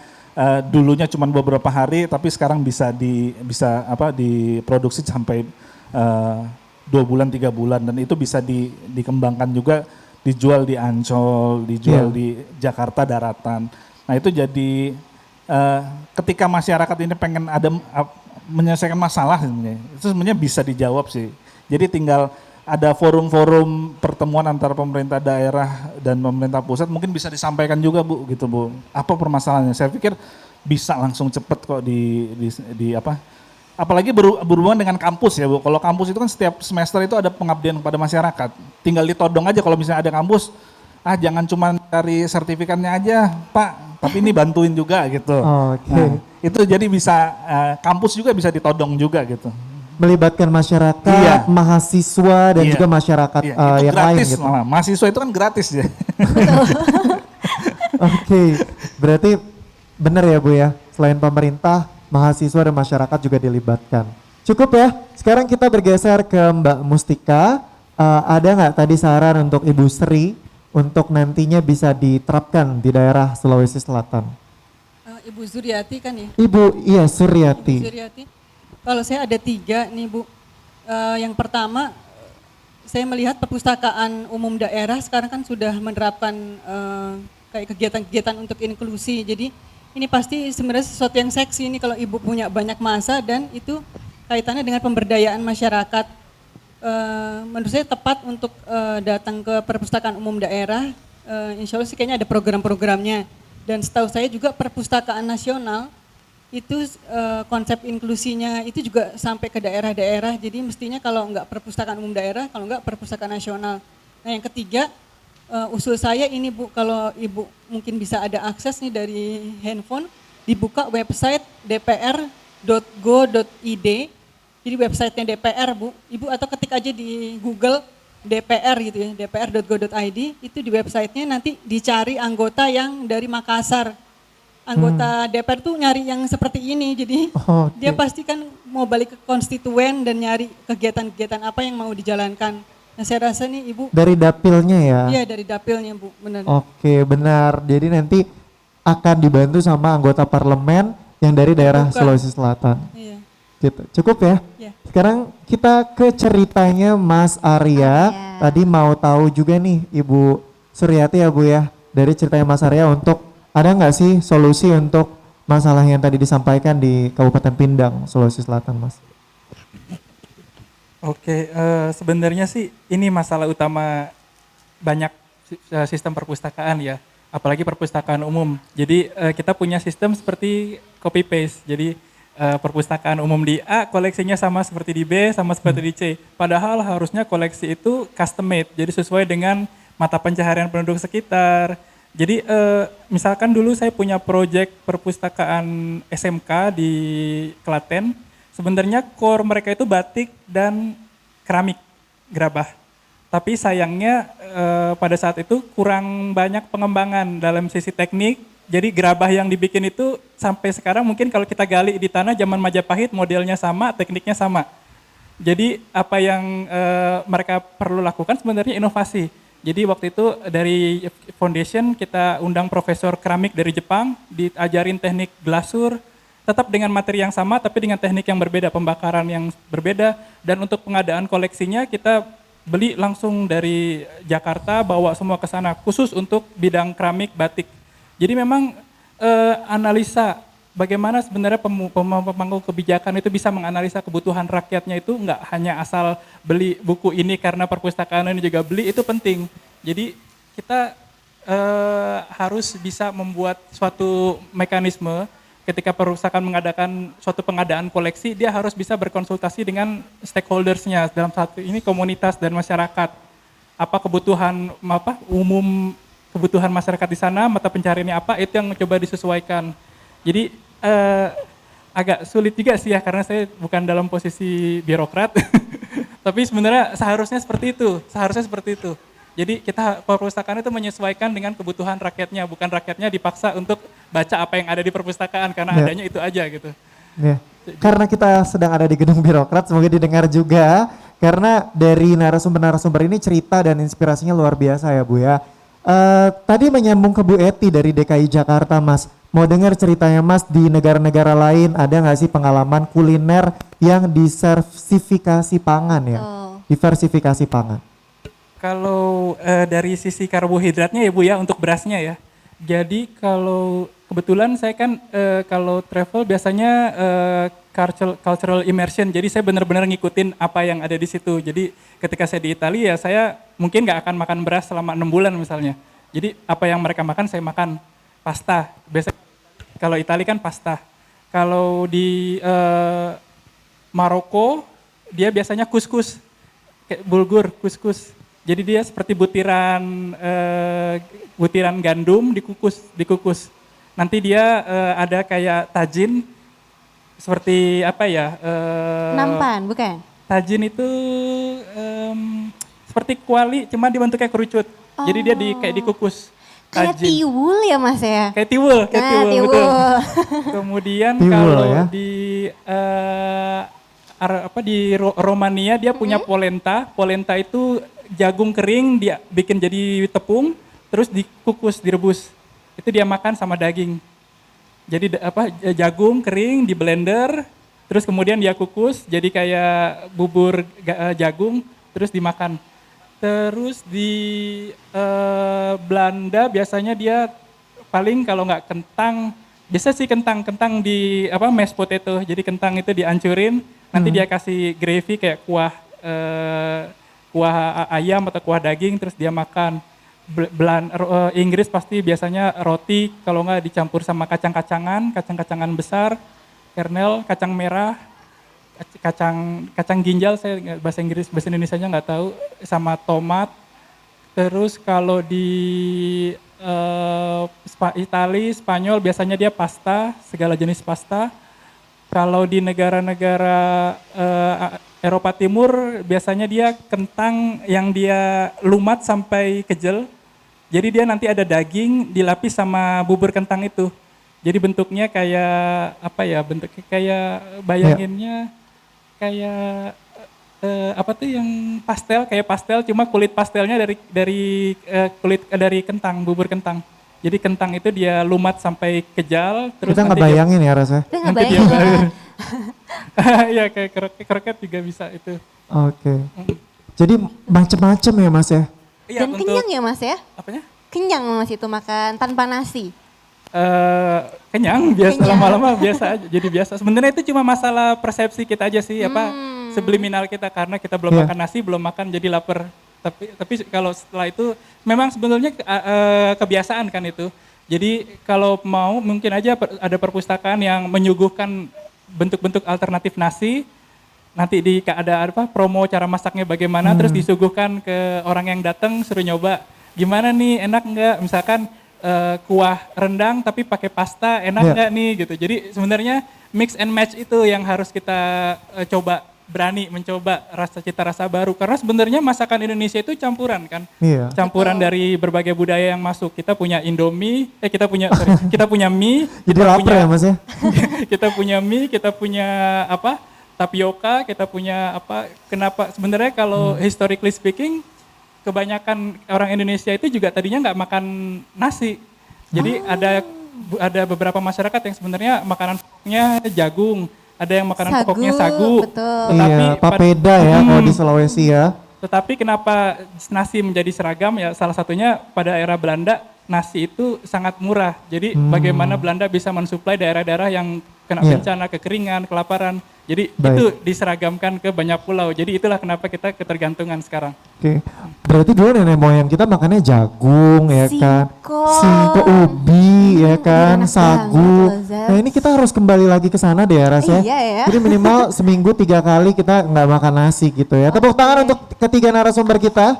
Wah. Keren-keren banget pertanyaannya dan juga jawabannya, ulasannya juga menarik, bukan cuma tentang pustakawan yang multi talenta, tetapi juga informasi-informasi yang penting kayak tadi mengenai ketahanan pangan, pertanian dan lain-lain. Jadi kita harus banyak baca buku dan mendukung kemajuan literasi supaya informasi seperti pertanian lebih bisa didapatkan dengan mudah gitu lah Ras. Dan jangan lupa teman-teman untuk follow Instagramnya dari tanionstage.id dan terus dapatkan informasi di Instagram serta Facebooknya Kementerian Pertanian. Kayak gitu. Wah, kita harus pamit nih Ras. Iya nih sepertinya. Kita langsung aja ucapkan terima kasih kepada semua yang sudah menyaksikan, kepada Mas Oji, keren-keren, Mbak Mustika dan Mas Arya. Dan seluruh para penonton yang telah hadir dan berpartisipasi pada hari ini. Sebelum kita pamit, kami akan undang Bapak Denny Kristanto selaku Kasubag Pameran Kementerian Pertanian untuk menyerahkan sertifikat dan souvenir kepada ketiga narasumber kita. Kami juga undang Bapak Papito Kabak Humas Itjen Kementerian Pertanian, Ibu Ceria Isra Ningtyas selaku pustakawan di Setjen Kementerian Pertanian. Kepada Bapak dan Ibu kami persilakan untuk ke depan dan menyerahkan ke ketiga narasumber kita. Silakan berdiri kakak-kakak semuanya. Mas. Nah. Oke.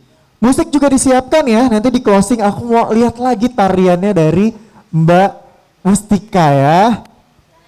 Silakan Mbak Ceria untuk memberikan sertifikat penghargaan narasumber kepada Mas Oji. Tepuk tangan semuanya Sobat Tani. Wuhu. Dan yang sosial media juga boleh menyaksikan. Berfoto terlebih dahulu. Silahkan awak media untuk diabadikan. Silakan Mbak Dan Ceria. juga ada Kaktus ini. cantik. Tanaman cantik, buah tangan dari Kementerian Pertanian. Wah, luar Oke, biasa cukup. sekali. Ada Oke. lagi Oh, buku, ada lagi, Ras. wah banyak sekali ya. Yes. Ada buku juga ini.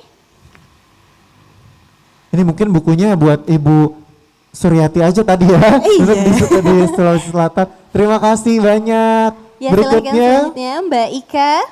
ada Bapak Papito. Ini Papito papiku ya. Bapak Papito silakan menyerahkan kepada Mbak Mustika. Oke, ini teman duetnya tadi ya. Menari Bali. Menari bersama. Jika ada bukunya, tidak lupa. Baik, Silahkan diabadikan. cukup. Terima kasih banyak. Dan narasumber kita yang terakhir ada Mas Arya. Silakan Pak Denny. Ini juga buku dan tanamannya tidak lupa. Apakah tanamannya ini akan dibawa keliling dunia lagi? Mungkin apakah ini termasuk tanaman eksotis Atau kesukaan Mas Arya? Ataukah akan diberikan kepada wanita tambatan hatinya? Kita Yang di saksikan nanti ya. 44 negara ya Zam? Yes. Waduh. Oke, boleh berfoto bersama Foto Mbak bersama Ceria, dulu. Bapak Papito naik ke Iya. atas dengan Pak Denny dengan ketiga narasumber kita. Silakan. Baik, mohon dibantu tim.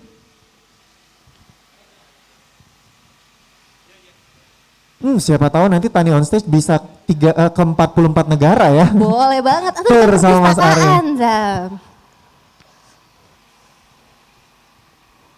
1, 2, 3. Sobat Tani semua juga nanti bisa menyaksikan acara ini di channel YouTube TV I-Pustaka Setjen Kementerian Pertanian. Jadi nanti bisa di-share linknya untuk menyaksikan di channel YouTube TV I-Pustaka Setjen Kementerian Pertanian. Terima kasih banyak kasih. Bapak Ibu. Semoga bincang-bincang Tani on Stage kali ini bermanfaat dan bisa menginspirasi semuanya. Saya Zam Ibras. Dan saya Betari Laras. Kita pamit. Wassalamualaikum warahmatullahi wabarakatuh. Sampai jumpa di Tani on Stage berikutnya. Dan inilah Mbak Mustika dengan tarian closingnya.